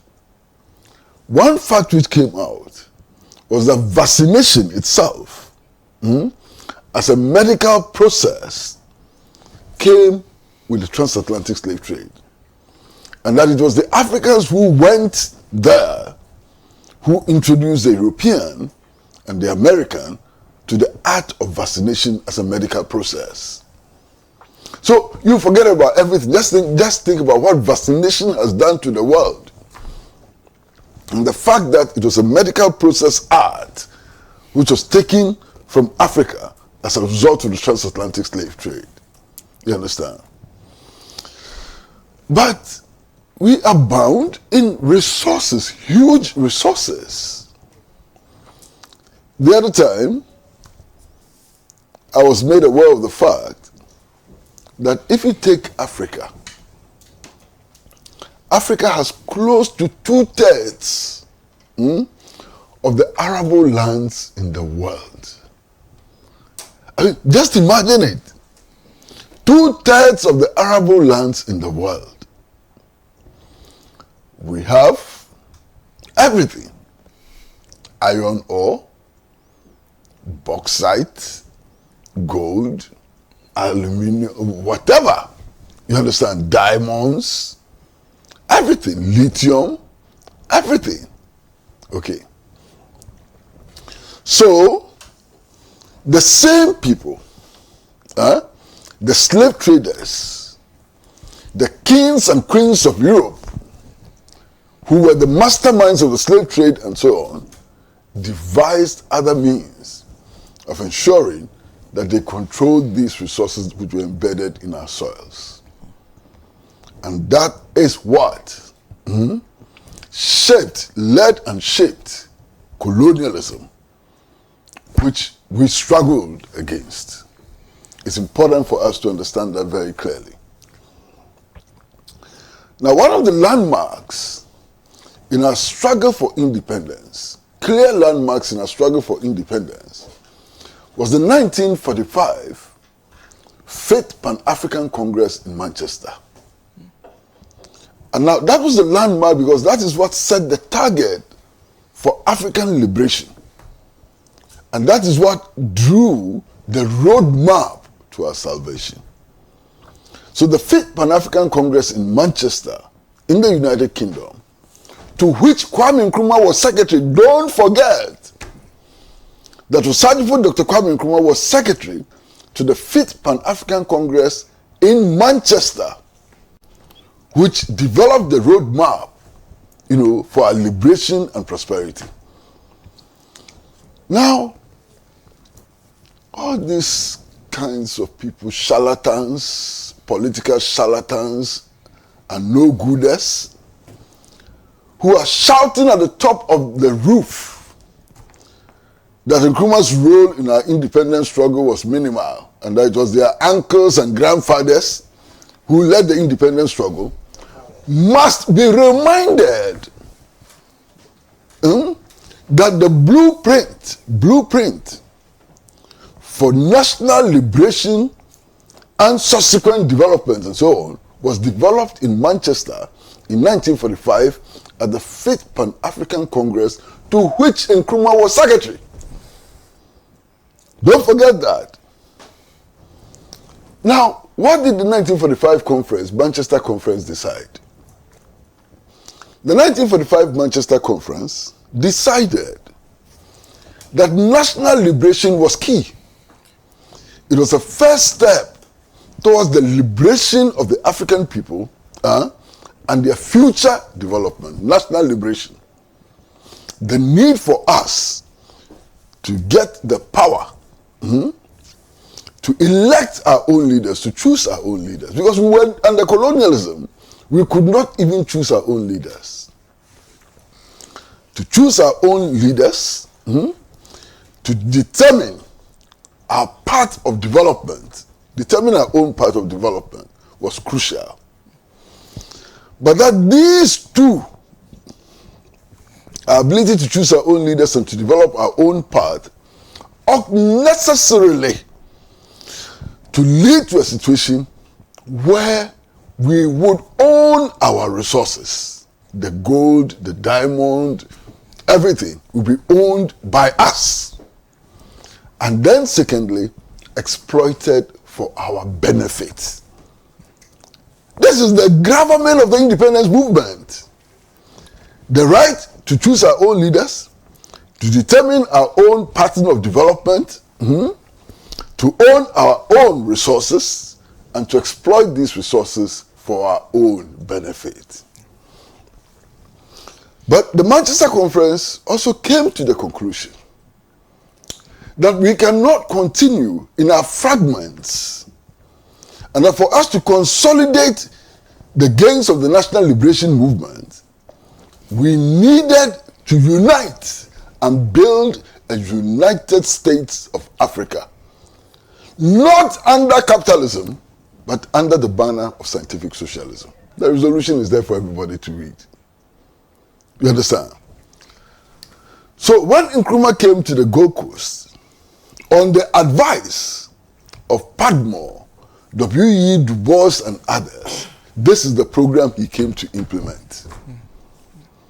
Mind you, before 1948, when Nkrumah had been invited by the leadership of the so-called UGCC to become General Secretary and so on, Nkrumah and others had established the West African Students Union, whose objective was not the liberation of the Gold Coast from the colonial yoke, but the liberation of the entire West Africa from the colonial yoke. So Nkrumah's project, by 1945, 1946, 47, 48, was not about independence for Ghana. His project was about the independence of the whole of West Africa. So history teaches us that when Nkrumah was invited to become the General Secretary of the United Gold Coast Convention, he hesitated. He hesitated, one, because he thought that the scope of the UGCC was too limited. liberation of Gold Coast, when there was the whole of West Africa and the whole of Africa to liberate. He hesitated also because he didn't trust the African emerging bourgeoisie to be truthful in the pursuit of the interests of the African people. It was Padmore, Du Bois, and others who told him that go and take that position. You take that position because if we are able to secure the independence of the Gold Coast, it gives us a foothold in Africa to struggle for the liberation of the whole of Africa, not just the Gold Coast. So it was not by accident that on the eve of independence, Nkrumah declared that the independence of Ghana is meaningless unless it is linked up with the total liberation of the African continent. That was a profound statement. His vision was not Gold Coast. His vision was not West Africa. His vision was the entire liberation of the African people. You understand? And that's very clear.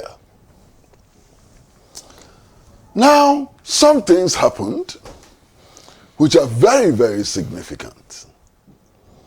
Some may think that they are minor and so on, but for me they are significant. After independence, Nkrumah's government decided that we should have our own currency. The opposition, which today is the New Patriotic Party, what did they do? They fought, held press conferences and so on, insisting that we should retain the Queen of England's head on our currency. This is a historical fact. I know that. Even they didn't want the Queen of England's head to be removed from our currency. Any wonder we are where we are today? They were so in love with the Queen of England. They loved the Queen of England to bits. To the extent that after independence, they were arguing that we should still keep the Queen of England's head on our currency. Maybe that is not a big shock. Why? These people actually sent a delegation to Westminster to go and argue that we have not learned the ways of the colonialists enough, and therefore we should not be in a hurry to gain independence. They said we should learn the ways of the colonialists enough before we are granted independence. Is there any wonder that we are where we are today? Now, immediately after independence, of course, there are two phases. In fact, three phases of the victories. One is 1951, when after the elections, Nkrumah became leader of government business, partial self-governance.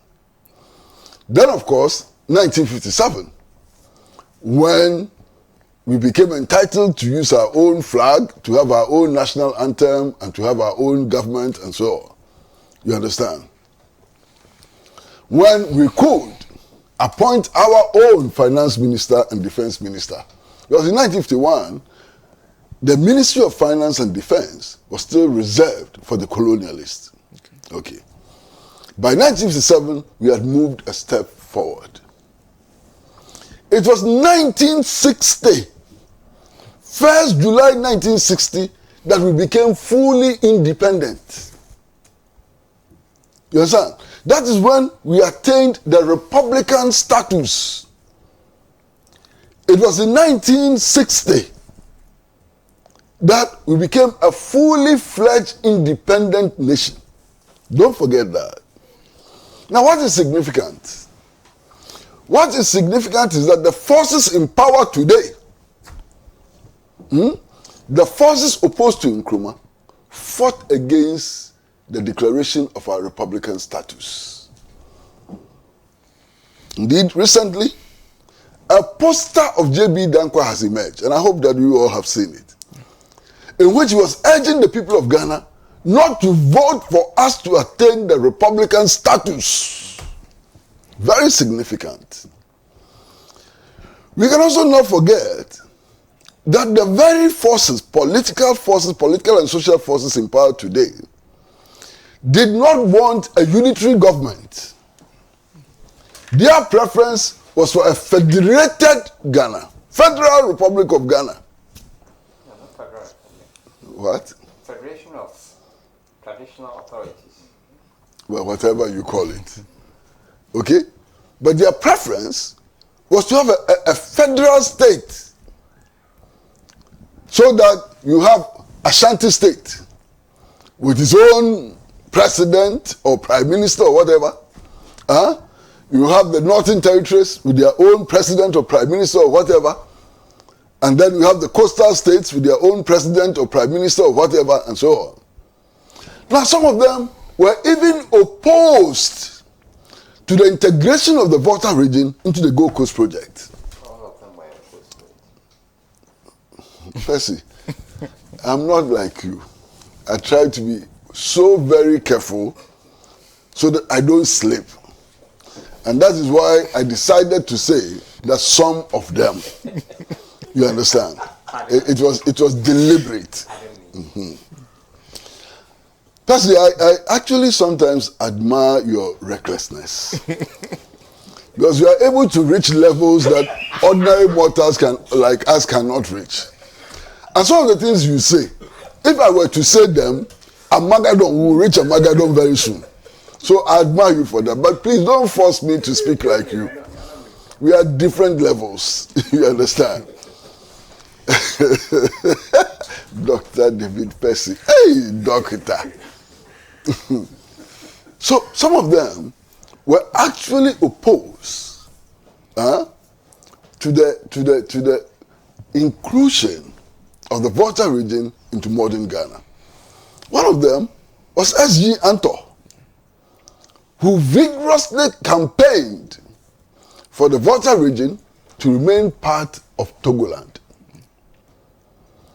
Now, recently I've heard some who claim that S.G. Antor was not one of them. My brother, historical facts, they are there. If you search, you will find. S.G. Antor was appointed by the Buzia administration as Ghana's ambassador to Togo. The Buzia administration actually appointed S.G. Antor as Ghana's ambassador to Togo, and so on. But you see, after independence, Nkrumah embarked on a clear program of Africanization. And that program of Africanization was important because slavery and colonialism, one of its main objectives, if not main byproduct, was to sow seeds of inferiority complex in the African and the Ghanaian. Okay? I'm a little old today. A little old. Fairly old, you understand? So I know what I am talking about. When we were growing up, there was a club called the Accra Club in the ministries area. If you went to the Accra Club and you saw a black person there, he was either a kebab maker, or a servant, or a driver. The Accra Club, in all its essence, was an European club.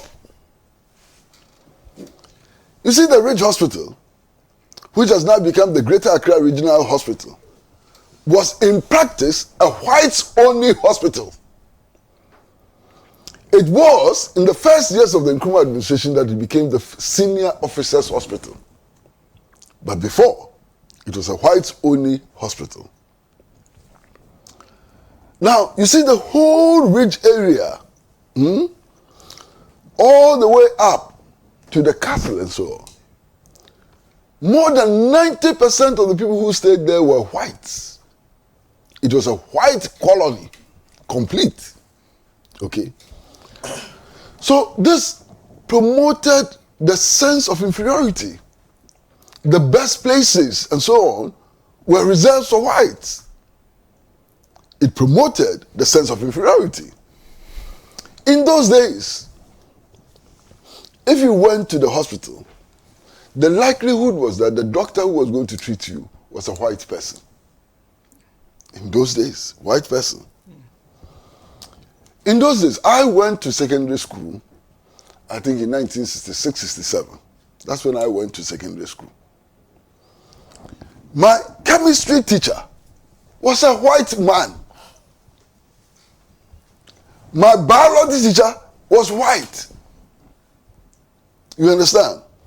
We were privileged because we had a white man who was Ghanaian, FK Boy and so on. There were schools which had whites as head teachers and head mistresses. So imagine the conflict of inferiority that you grew up with. In those days, you could not play the fon in any respectable church. It was considered hidden, African, and so on. Fon. Today, you go to the Catholic Church and you see these Catholic bishops and so on wearing their cassocks, but with kente motifs. In those days, it was not allowed. You could not, Catholic priest, wear anything which was African. That's idol worship, and so on. Okay? So this complex of inferiority was deeply sown amongst us. It was the Nkrachifo and Uraba who were the nurses and so on. But to attain that status, you had to become a Christian. And to become a Christian meant that you had to adopt an European name. Your African name was not good enough. If you had to join the elite, your name too had to change. Master, Osajifo Dr. Kwame Nkrumah did one thing which was so very remarkable about fighting this complex of inferiority. The fact that he wore a batakari, and the batakari he wore was not what Honorable is wearing now. He wore the sleeveless batakari, which is a batakari for the working people. That's his photograph. In declaring Ghana's independence, he shattered that mentality. Can you imagine if J.B. Dankwa had led the independence struggle and I had the privilege of declaring independence, what he would have wore? Oh, Master, you are too modest. He wouldn't have worn a suit. He would have worn a three-piece suit with a bowler hat to match. 10 coats and all. Okay? But Nkrumah made a huge statement on that day by wearing the ordinary batakari to break that mold. He made a conscious effort to make the Ghana Armed Forces and Police Ghanaian. The Ghana Armed Forces was led by white people. They commanded the Ghana Armed Forces, and Nkrumah changed that, made sure that Ghanaians were in control. The police service was Africanized. The civil service was Africanized. He saw the need to promote education with African values. And I don't have the statistics with me now. In fact, you can find the statistics in a book called Fight Back, a response to anti-Nkrumah provocations, a book which was authored by the Socialist Forum of Ghana then. The statistics are all there. Enrollment in education increased by more than 3,000%. In the first few years of Nkrumah's administration, enrollment in education increased by more than 3,000%. Look, older people would know, from the north would know. You see, the whole of the north, that would include Upper East, Upper West, Northeast, Northern Region, and so on, all of them. Do you know that they had only one middle school? Only one middle school, not secondary school, one middle school in Yendi. One. Yes, one. Guda, Kene. So, if you finish primary education, you have to take an entrance examination to go to the middle school. Do you know why the prominent stars of the North, like Susan Al-Hassan and so on, why all of them were educated in Achimota and schools in the South? Because the schools didn't exist in the North. And that is why they were educated in Achimota and other places in the South. You understand? They didn't have an opportunity to educate themselves. Now look at the brilliance they exhibited in government. We could have lost all of that. And that is why, initially, it became necessary to introduce a special scholarship scheme for promising students in the North so that they could also have education. Do you know that the opponents of Nkrumah opposed that? Do you know that they opposed that? And the argument was that it gave privileges to people in the North. Can you imagine? And does it surprise you that even as of today, they are blaming Nkrumah for creating people like John Dramani Mahama and others? Do you know that? They are. One of them actually said on radio that if it hadn't been for that man Kwame Nkrumah, people like John Mahama would have been herding cattle. That is their place. It's Nkrumah who took them out of the vocation of herding cattle, and now they too want to be heads of states. I'm sure all of you heard these statements. And that's a reflection of the context at that time. You understand? That's a reflection of the context at that time. And we should not forget it. Now, if it comes to industrial development, it's another matter. This country was virtually producing nothing. Within 9 years, Nkrumah wanted us to produce our own shoes, our own garments, our own fish and meat. He wanted us to produce everything that we needed under an import substitution program. Come and see how they fought him. Come and see how they fought him. So, in a period of 9 years, Nkrumah actually established more than 400 enterprises for producing the needs of the Ghanaian people. We're producing our own cutlasses. We're producing our own shoes. We're producing our own matches, pine, kania, matches, and so on. And they hated him to the core. So, as soon as the 1966 coup succeeded, one of their prime objectives was to collapse all of those industries and enterprises Nkrumah had established. And that is when privatization started in earnest. Privatization of state enterprises started in earnest. Of course, that project was embraced by the Rawlings-led NDC, PNDC. They continued it with vigor. To the extent that today, we are importing toothpicks. We import toothpicks. We import matches. Matches which was being produced at Kide, we are importing it now. What are we not importing? Chicken parts. We are even importing guinea fowls from Denmark. Ghana is the third largest importer of tomato paste from Germany. That is where we have come after the 1966 coup. Unbelievable. That's where we have come. That was our destination. That is where we have come after the 1966 coup. Now, you know, these people, they have been always shouting about how private enterprise somehow is the engine of growth. I look at them and I laugh. You know why I laugh? Because as soon as they capture power, all of them run from the private enterprise into the state sector. All of them. If the private sector is the engine of growth, stay in your private sector and engine the growth. Watch. All of them are running to the public sector. Even the small public sector that is left. That is where they want. You see this white gown wearing, Bible reciting finance minister. You see him? He was running a company called Data Bank in the private sector, no be so. Yes. As soon as they grabbed power, bam, Ministry of Finance went and sat there. He was appointed. He went and sat there.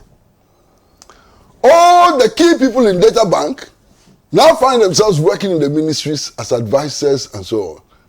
They were running the state, not private enterprise. How can private enterprise be the engine of growth? Does it make sense? Private enterprise operates only on one motive: profit making and profit maximization. That's the only motive. How do you subject the health of your people to an arrangement which is based only on the accumulation of surplus value? How? How do you subject the education of your population to private enterprise whose raison d'etre, is that how they say it? Raison d'etre. Hey, person, you can speak French too. Whose raison d'etre is making profit. It simply doesn't make sense. Now, Senna, listen to me very, very carefully. You see, they say the private enterprise is the engine of growth. First of all of them are running from the private sector to the state sector. That is number one. Number two, we privatized more than 400 enterprises, state enterprises. We gave them to the private sector to run. Senna, how many of them survived? In the hands of the private sector, how many of them survived? We have to take them back. 2 out of more than 400. And do you know the ones who survived? Golden Tulip, now Lancaster Hotel, and Movenpick Ambassador. Finish. All the rest collapsed. The magic hands of the private sector could not sustain these state enterprises. They killed them. And we are still parroting this nonsense of the private sector being the engine of growth. Absolute nonsense of the private sector being the engine of growth. What growth? Because we have been declining systematically from 1966. Declining, going down, sinking from 1966. When we started parroting this nonsense of the private sector being the engine of growth, we haven't moved one step forward. Show me one step forward. Now, even for some of the projects which they have embarked upon, some, for various reasons, they've been compelled to embark on some of the projects. All those projects can be found in the 7-year development plan of Kwame Nkrumah. President Kufuor came, took loans and so on, and built the Bui Dam. Where is the origin of the Bui Dam? It's in the 7-year development plan of Kwame Nkrumah. Not just that. By the time of February 24, 1966, when the coup occurred, Soviet engineers were already on the ground building the dam. Soviet engineers had already arrived in the country to build the dam, and they were expelled. You understand? So even the Bui Dam project that they built was the result of the visionary leadership and thinking of Osajifo Dr. Kwame Nkrumah and the Convention People's Party. Clear? Okay? Now, look at where we are. Look at where we are. And I must show my admiration for Solomon Owusu. His description of the state of Ghana today is apt. You go to buy kenke, buebue. You want to send your children to school, buebue. Whatever you want to do, move away. You want to buy petrol, hey, stop there. So Solomon captures where we are perfectly. And from his presentation, it is obvious that we are not turning any corner. No. In fact, if there's a corner that this economic model will turn, it's a corner into a ditch. You understand? I get amazed when I hear propagandists of this government talk about the fact that the cedi has now stabilized. Stabilized at what rate? If it is true that it has stabilized. 13 cedis, 60 pesos to $1. When they took office, it was 3 cedis, 40 pesos or so to $1. So if you take the cedi from 3 cedis, 60 pesos or 40 pesos to $1, to more than 13 cedis per dollar, and you look us in the face and say, the economy is turning the corner. What do you take us for? You think we are yo-yos? They should stop that thing about turning the corner. Which corner? It's so annoying when you hear these people talking about turning the corner and so on. And they make some claims. You see, when they make these claims, ask them for their own data and examine it, and you'll find something interesting. The other day, I was engaged in a discussion with one of their propagandists who was beating his chest and claiming that, look, when it comes to road construction, they, since independence, have constructed more roads than any government. Senna, and he was reading from a book. So when he finished his presentation, I took the book to try and read what he was reading. Do you know what I found? For the 7-year period, they have only constructed 615 kilometers of new roads. 615 kilometers. That is what they claim is the best record. Do you know what they do? They have different categories of roadworks. Pothole filling, asphalt overlay, construction of bridges and so on. So they have these different categories.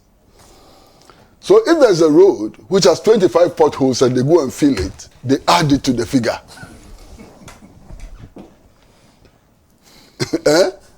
If there's an existing road, and you know some of the roads, the bitumen on it has been washed away and so on. So they go and put new bitumen on it, they add it. That is how come they get these huge figures. But new roads that they've actually constructed, built, is 615 kilometers. Go and check their own records.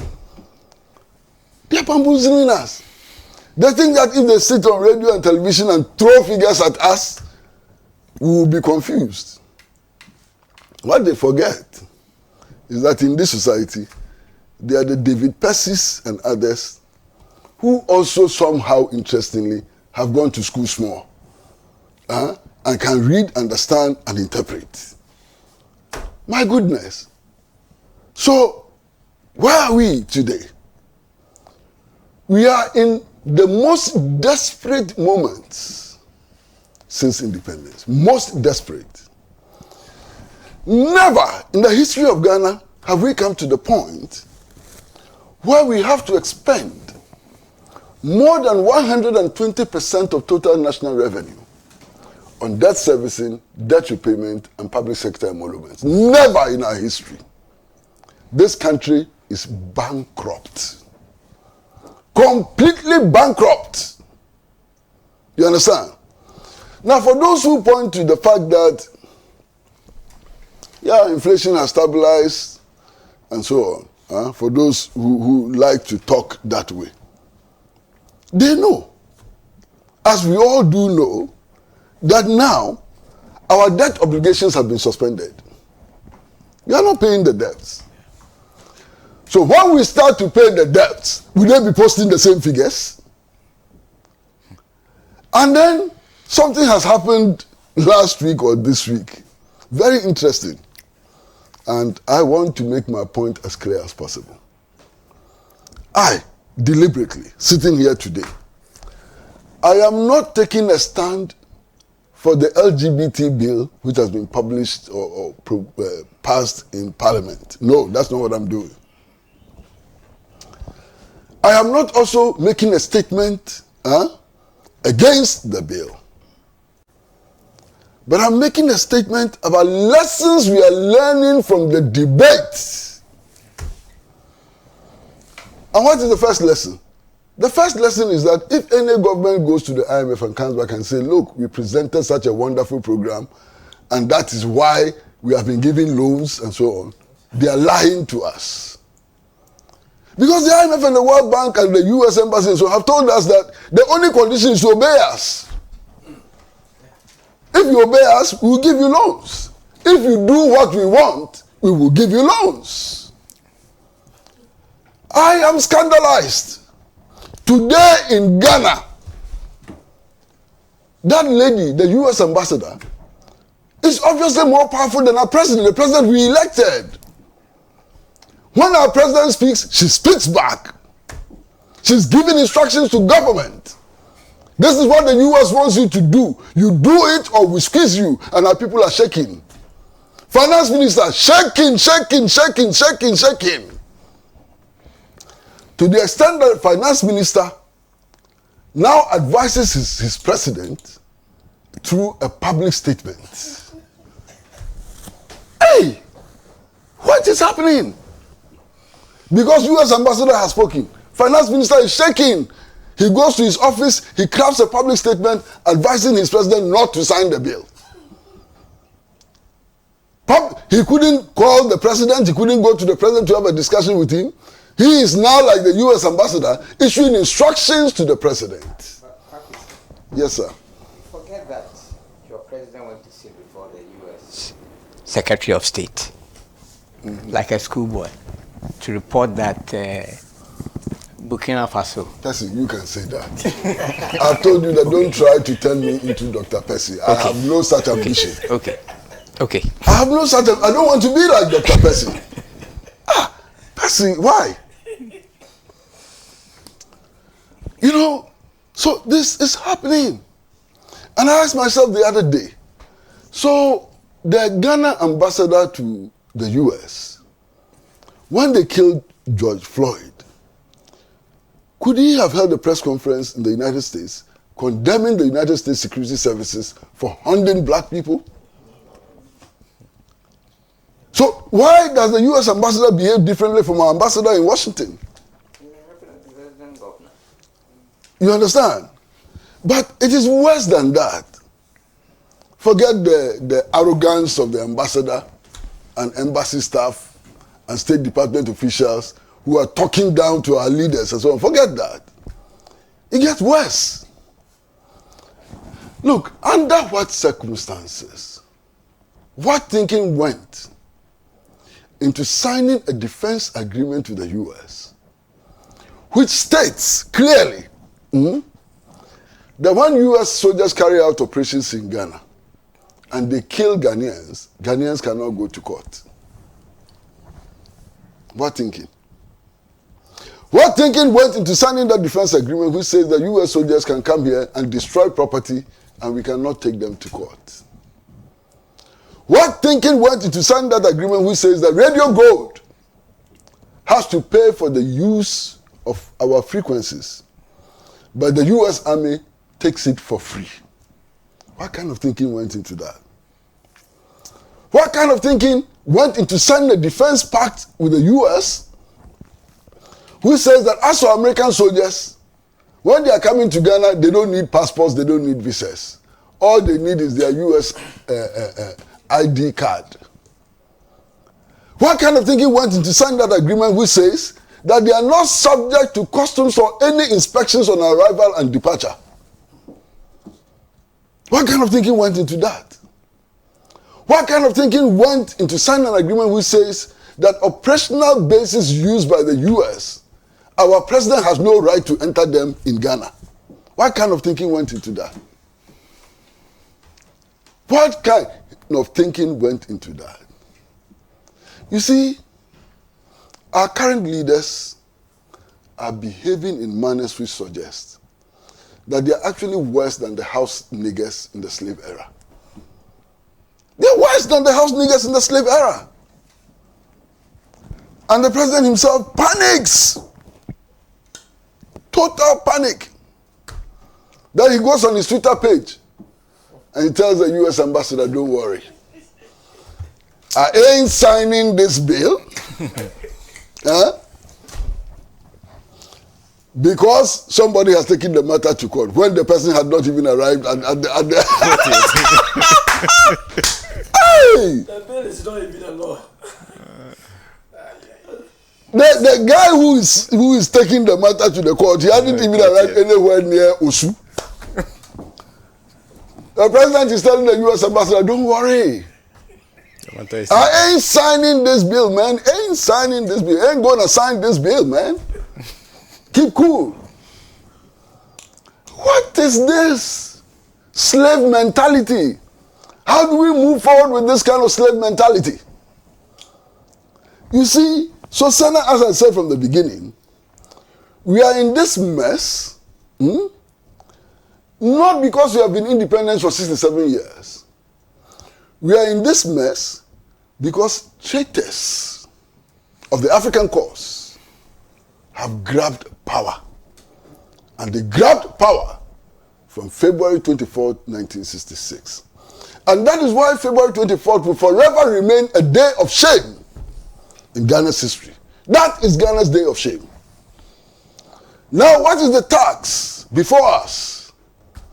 The forces of progress and revolution. What is our task? Our task, first and foremost, is to wrestle power from the incompetent hands of the new colonial agents. First task. We must wrestle power from the incompetent hands, neo-colonial hands. First, our first objective. Second objective is to begin to think as Africans. To begin to fashion out what we need to do as African people. From Cape Town to Addis Ababa. What we need to do as African people in order to enhance our development. And one of the things that we must tackle immediately is to tear down our current borders. These borders have to be torn down. And do you know why these borders have to be torn down?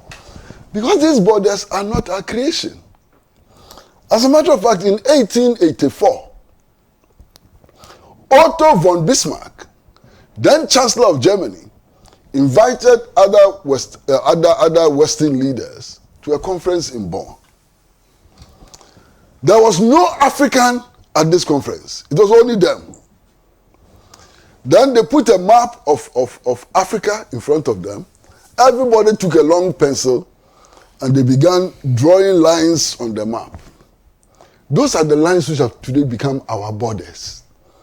And these borders do not make any sense. My brother, take it from me. They don't make any sense at all. You come from the Volta region, Senna. And I suppose you visited the Ghana-Togo border on many occasions. Yes. Now tell me if what I'm going to tell you is false. You go to the Ghana-Togo border and you find one house. The bathroom is in Ghana. The kitchen is in Togo. Am I lying? So how do these borders reflect our reality? You go to the Western region. You see the people of Nzima. The Nzima people. The bulk of them are in Ghana. Their paramount chief is in La Côte d'Ivoire. True or false? These borders have become a huge hindrance to our development. And we need to tear these borders down.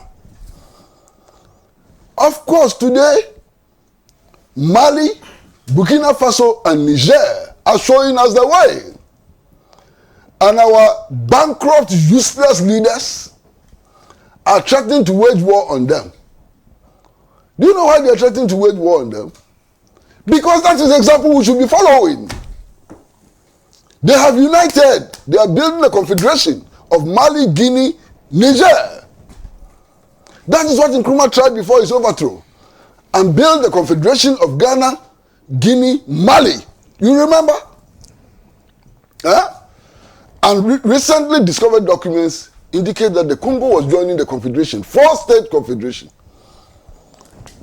Now, since the coup occurred in Niger, and listen to me well, from one of the 3 poorest countries in the world, Niger has become the fastest growing economy in the world. Instead of the West African leaders going to them saying, how did you do it? Please teach us. They say, no, you are doing something bad, we overthrow you and bring Bazoum back to power. Are you crazy? Are you crazy? So there is hope. A patriotic revolution is taking place in West Africa. Of course, a patriotic revolution can deteriorate very fast. We saw it here in 1979 and 81. No doubt, we saw it here in 1979 81. At the end of it, we became the star peoples of the World Bank and the IMF. At the end of it, we implemented structural adjustment program, denied our people access to health and other social services and so on. So patriotic revolutions can slide, and slide in very dangerous ways. But it is our responsibility to make sure that these patriotic revolutions do not fail. That these patriotic revolutions develop a base of popular support, that they are transformed from coup regimes into popular democratic movements. That's the responsibility of all progressive forces in Africa and the world today. It's our responsibility to ensure that they defeat the insurgents, you understand, who are visiting mayhem on the citizens of Burkina Faso, Mali, and Niger. As for Guinea now, I'm not so sure of where they are going to. I'm not so sure. I would not condemn them, but I'm not so sure of where they are heading.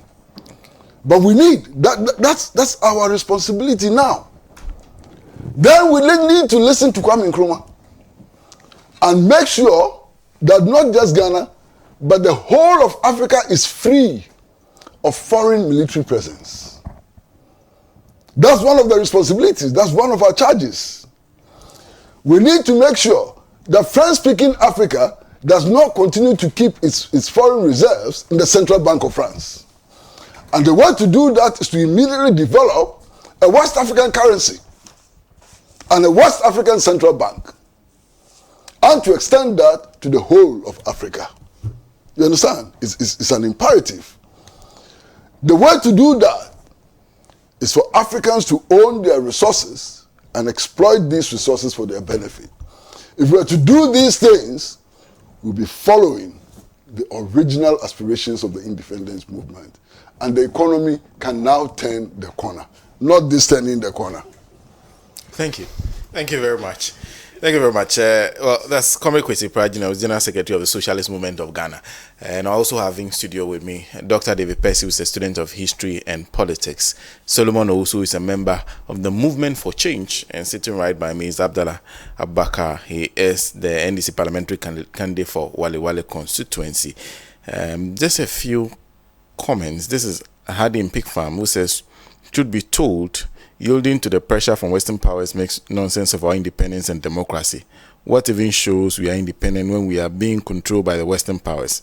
Remember, Uganda passed a law on LGBTQ offenders to death, but they still receive money from the IMF. I was even sad to hear Honorable Japan Mesa on his vetting say tourists will refuse to visit Ghana if the law is passed.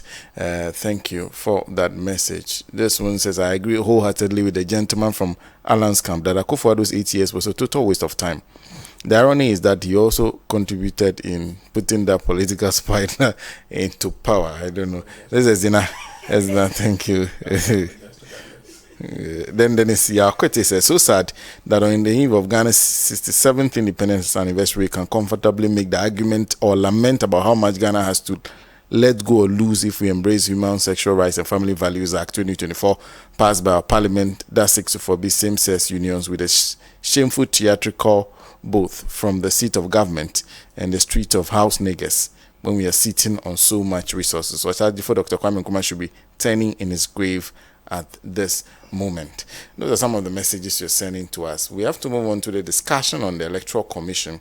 We don't have so much time, but I'm sure we can all do 5 minutes each on the calendar. I'm sure we'll come back to that issue, especially when the every stage of the calendar kicks in.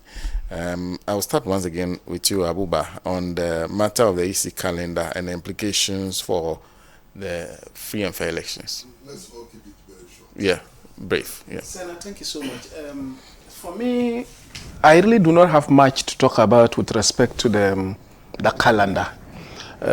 What is heartwarming about the calendar is the idea that the issue that has been an issue of tussle between the political parties regarding the use of the indelible ink, and then also the first one that was published in the Daily Graphic, there was this issue about whether there was an opportunity for people to cause transfer of votes, because since the last election, people have relocated from one geographical area to the other, and it was going to be a problem if that opportunity was not there. So the one that finally came out made provisions for that. But in terms of talking of Electoral Commission and free and fair elections, I do not really see much about the calendar, but I'm actually interested in looking at the posturing of the leadership of the Electoral Commission with respect to how they are able to carry along every player that matters in this process. IPAC had almost collapsed previously. Thank God our party is back to IPAC. But what happened? They scheduled a meeting to discuss these issues, and yet Electoral Commission went ahead of time and published what they were supposed to discuss in the IPAC meeting in the Daily Graphic. So the posturing of the leadership of the Electoral Commission, for me, is the danger for free and fair election in this country. And that particular posturing, for me, once again, can be attributed to the recklessness of the president we have today. If anybody watched every single appointment the president has made since he became the president of this country, every single one of them fit purposefully into nepotism, which is seated in the middle of corruption. Nepotism is that he has never appointed anybody a distance away from him. Either a family member, a former staff in his law firm, a loyalist. So for him, the affairs of Ghana is within a very small bubble he has created for himself, where friends and loyalists are supposed to be made to run this country. And an Electoral Commission, the impartiality of an Electoral Commission is a sine qua non for free and fair election. And public perception, what the people see the Electoral Commission to be, and the perception people of the EC, contributes largely to the confidence people have in the process of the Electoral Commission. Currently, we have an Electoral Commission that all the other political parties do not trust, except the NPP. And they watch with suspicion every move of the EC.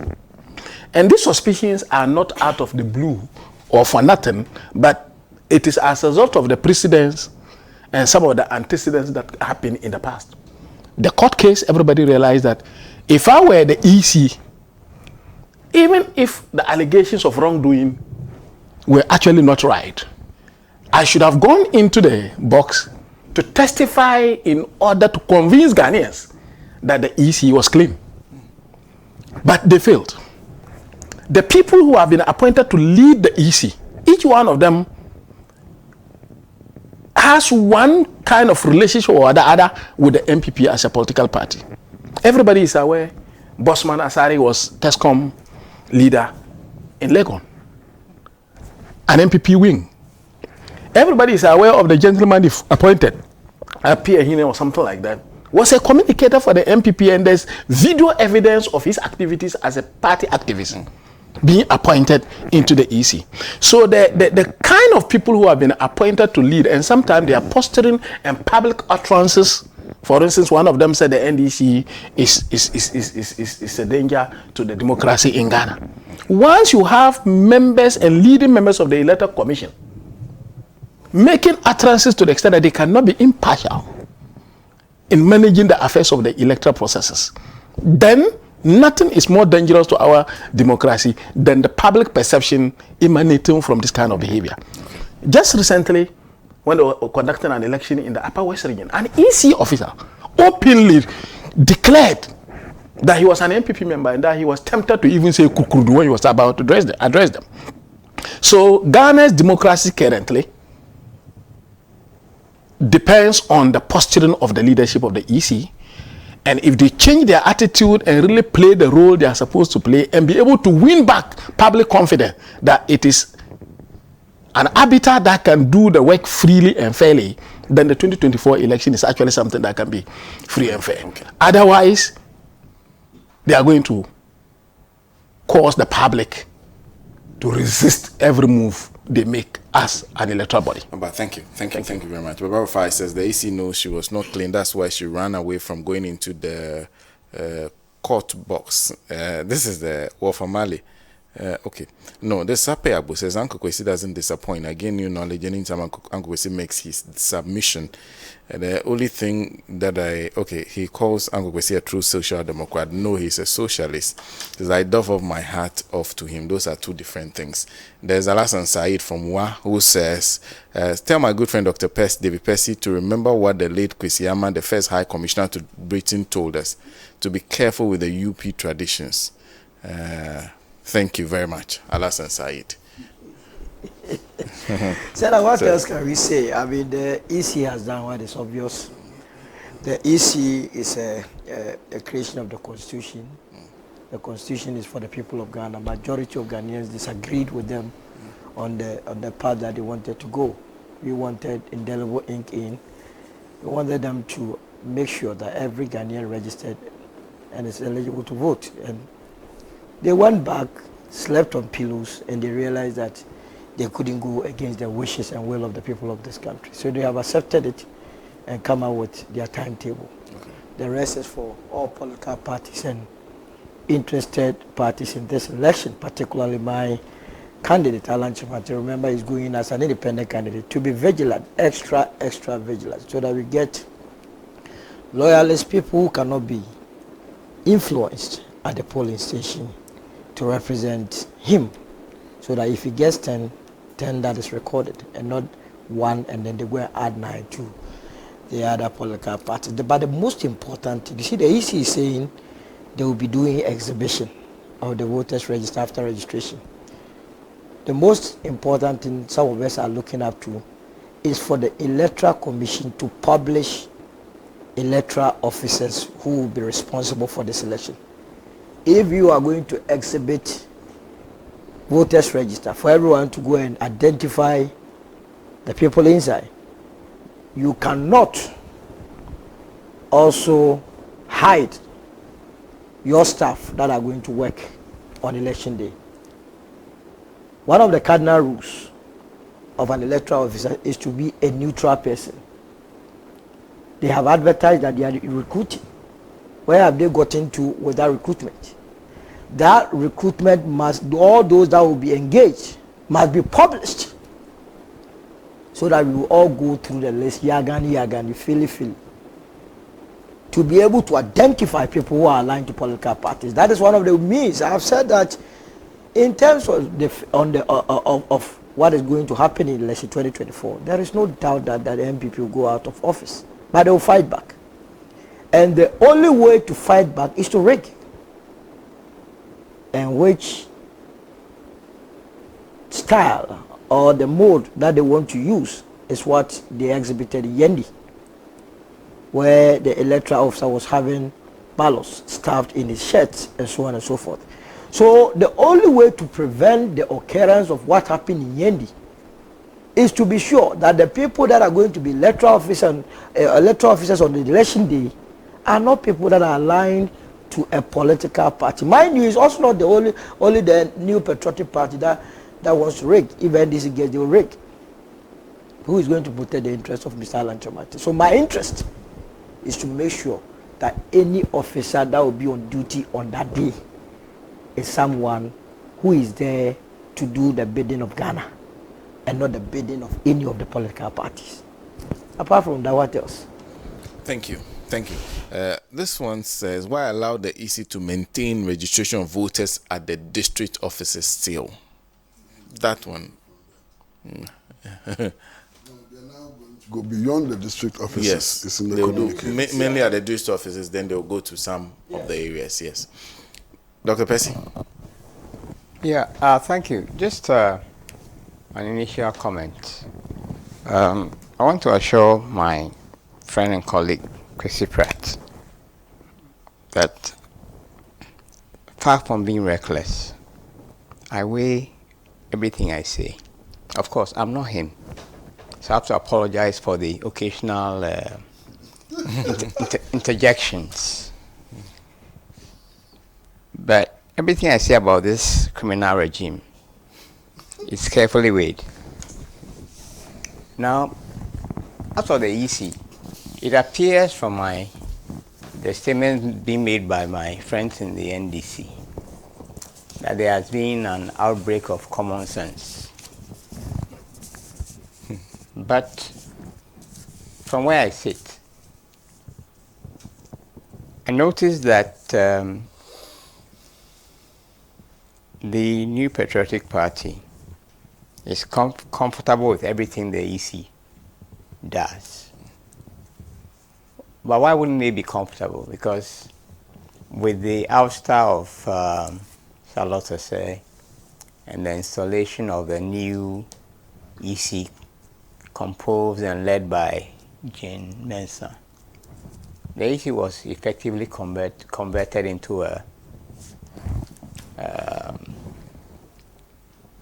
bureau of the New Patriotic Party.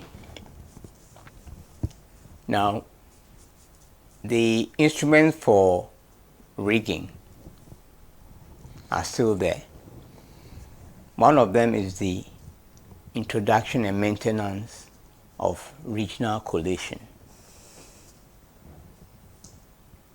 One of them is the introduction and maintenance of regional coalition, which allows padding to go on if it cannot be done at the constituency level, to be done at the regional level, to assure that results come in the way the regime wants.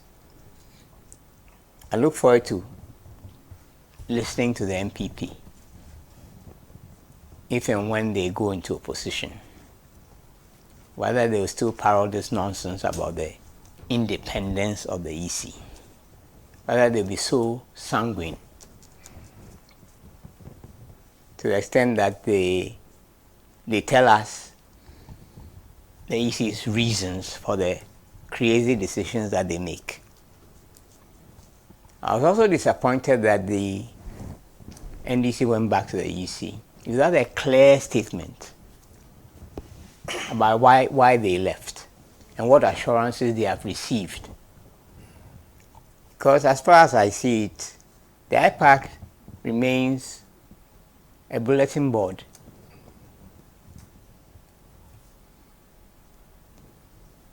Far from what it had become, which was a platform for generating consensus.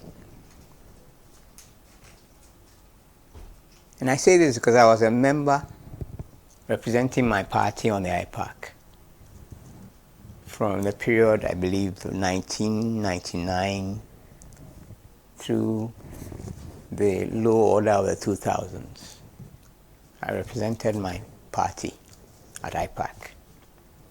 So I know that before 2000, we were in the same corner with the MPP when we opposed ROPAL. When the MPP took power, when they wanted to reintroduce ROPAL, we went on a demonstration. They beat the hell out of us. Some of my colleagues are dead because of that. So, as for the MPP, well, every time they've been in power, they've turned previously under Kufuor, they just tried to take over contracting and others. But right now, the EC, to all intents and purposes, it's a full part of the MPP headquarters. Is what the MPP determines that they do. I think they've decided that, look, this withdrawal of the, what do you call it? Yes, was too blatant and difficult to rationalize. So they've beaten a retreat on that. But the intention remains the same, to steal the forthcoming elections for the NPP. And I still repeat, the NPP still has all the instruments of the executive to ensure that things go their way. They have control of the security apparatus, the police, the military. They have full control of the courts. Full control of the courts. And they have full control of the media. Private media and all.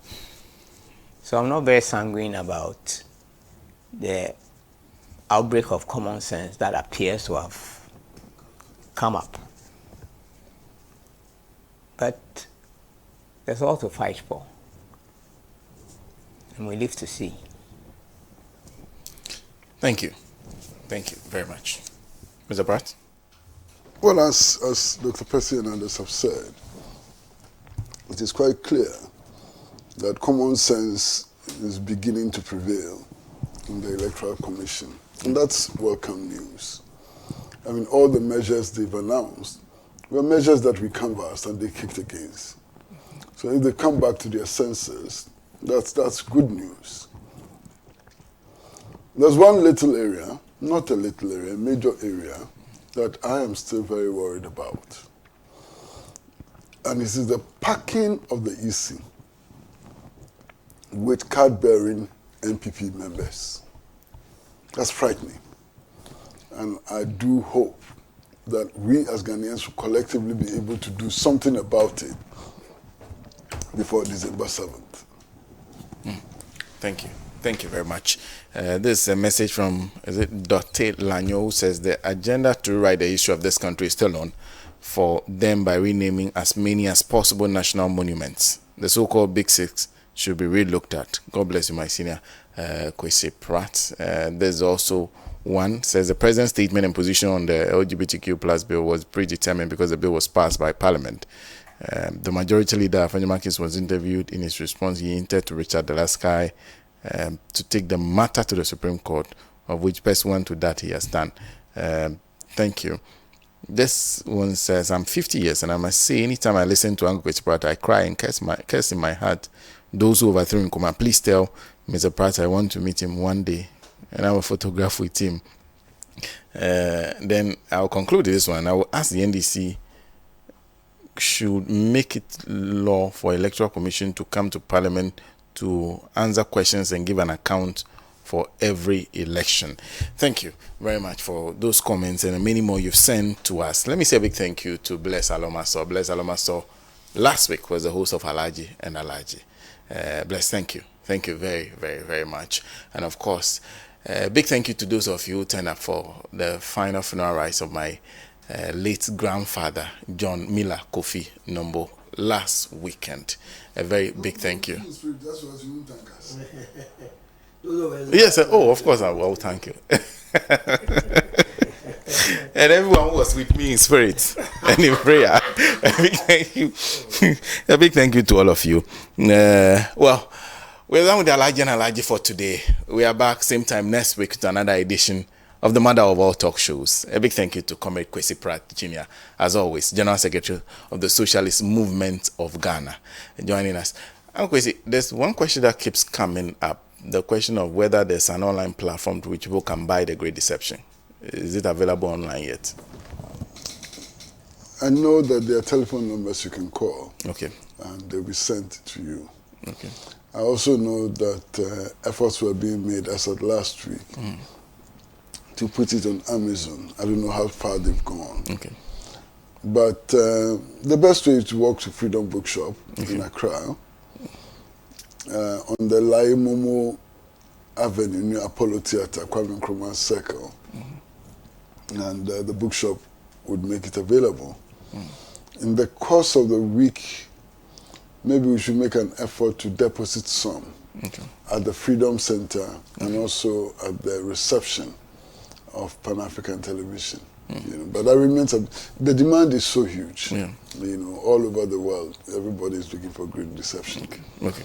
And to think that this is the 4th edition, you know.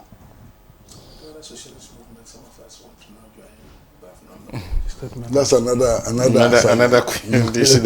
Yeah, majority of those who are asking, actually those who are asking outside, who live outside the country, like he says, efforts are underway to put it on Amazon. When it's available, we'll let you know, so that you can get yourself a copy of The Great Deception. It's a book that is in very high demand. People keep asking questions every week. But thank you. And a big thank you to Solomon Owusu, who is a member of the Movement for Change. A big thank you to Abdallah Abubakar Abuba, yes, who is parliamentary candidate for the NDC in Wale Wale. And Dr. David Percy, who is a student of history and politics. You can't require reading in secondary school. Yeah. Our history. Yes. Yes. Well, like I said, we are back same time next week. A big thank you to all our affiliate stations. We are live on Pan African Television. We are live on Radio Gold. A big thank you to the crew, producer Tijani Badamasi, assistant Rabana. A big thank you to TT, who is in charge of sound. And a big thank you to the rest of the crew for the fantastic work you continue to do. We are back same time next week. Do make a date. To the land of freedom, he is the Redeemer.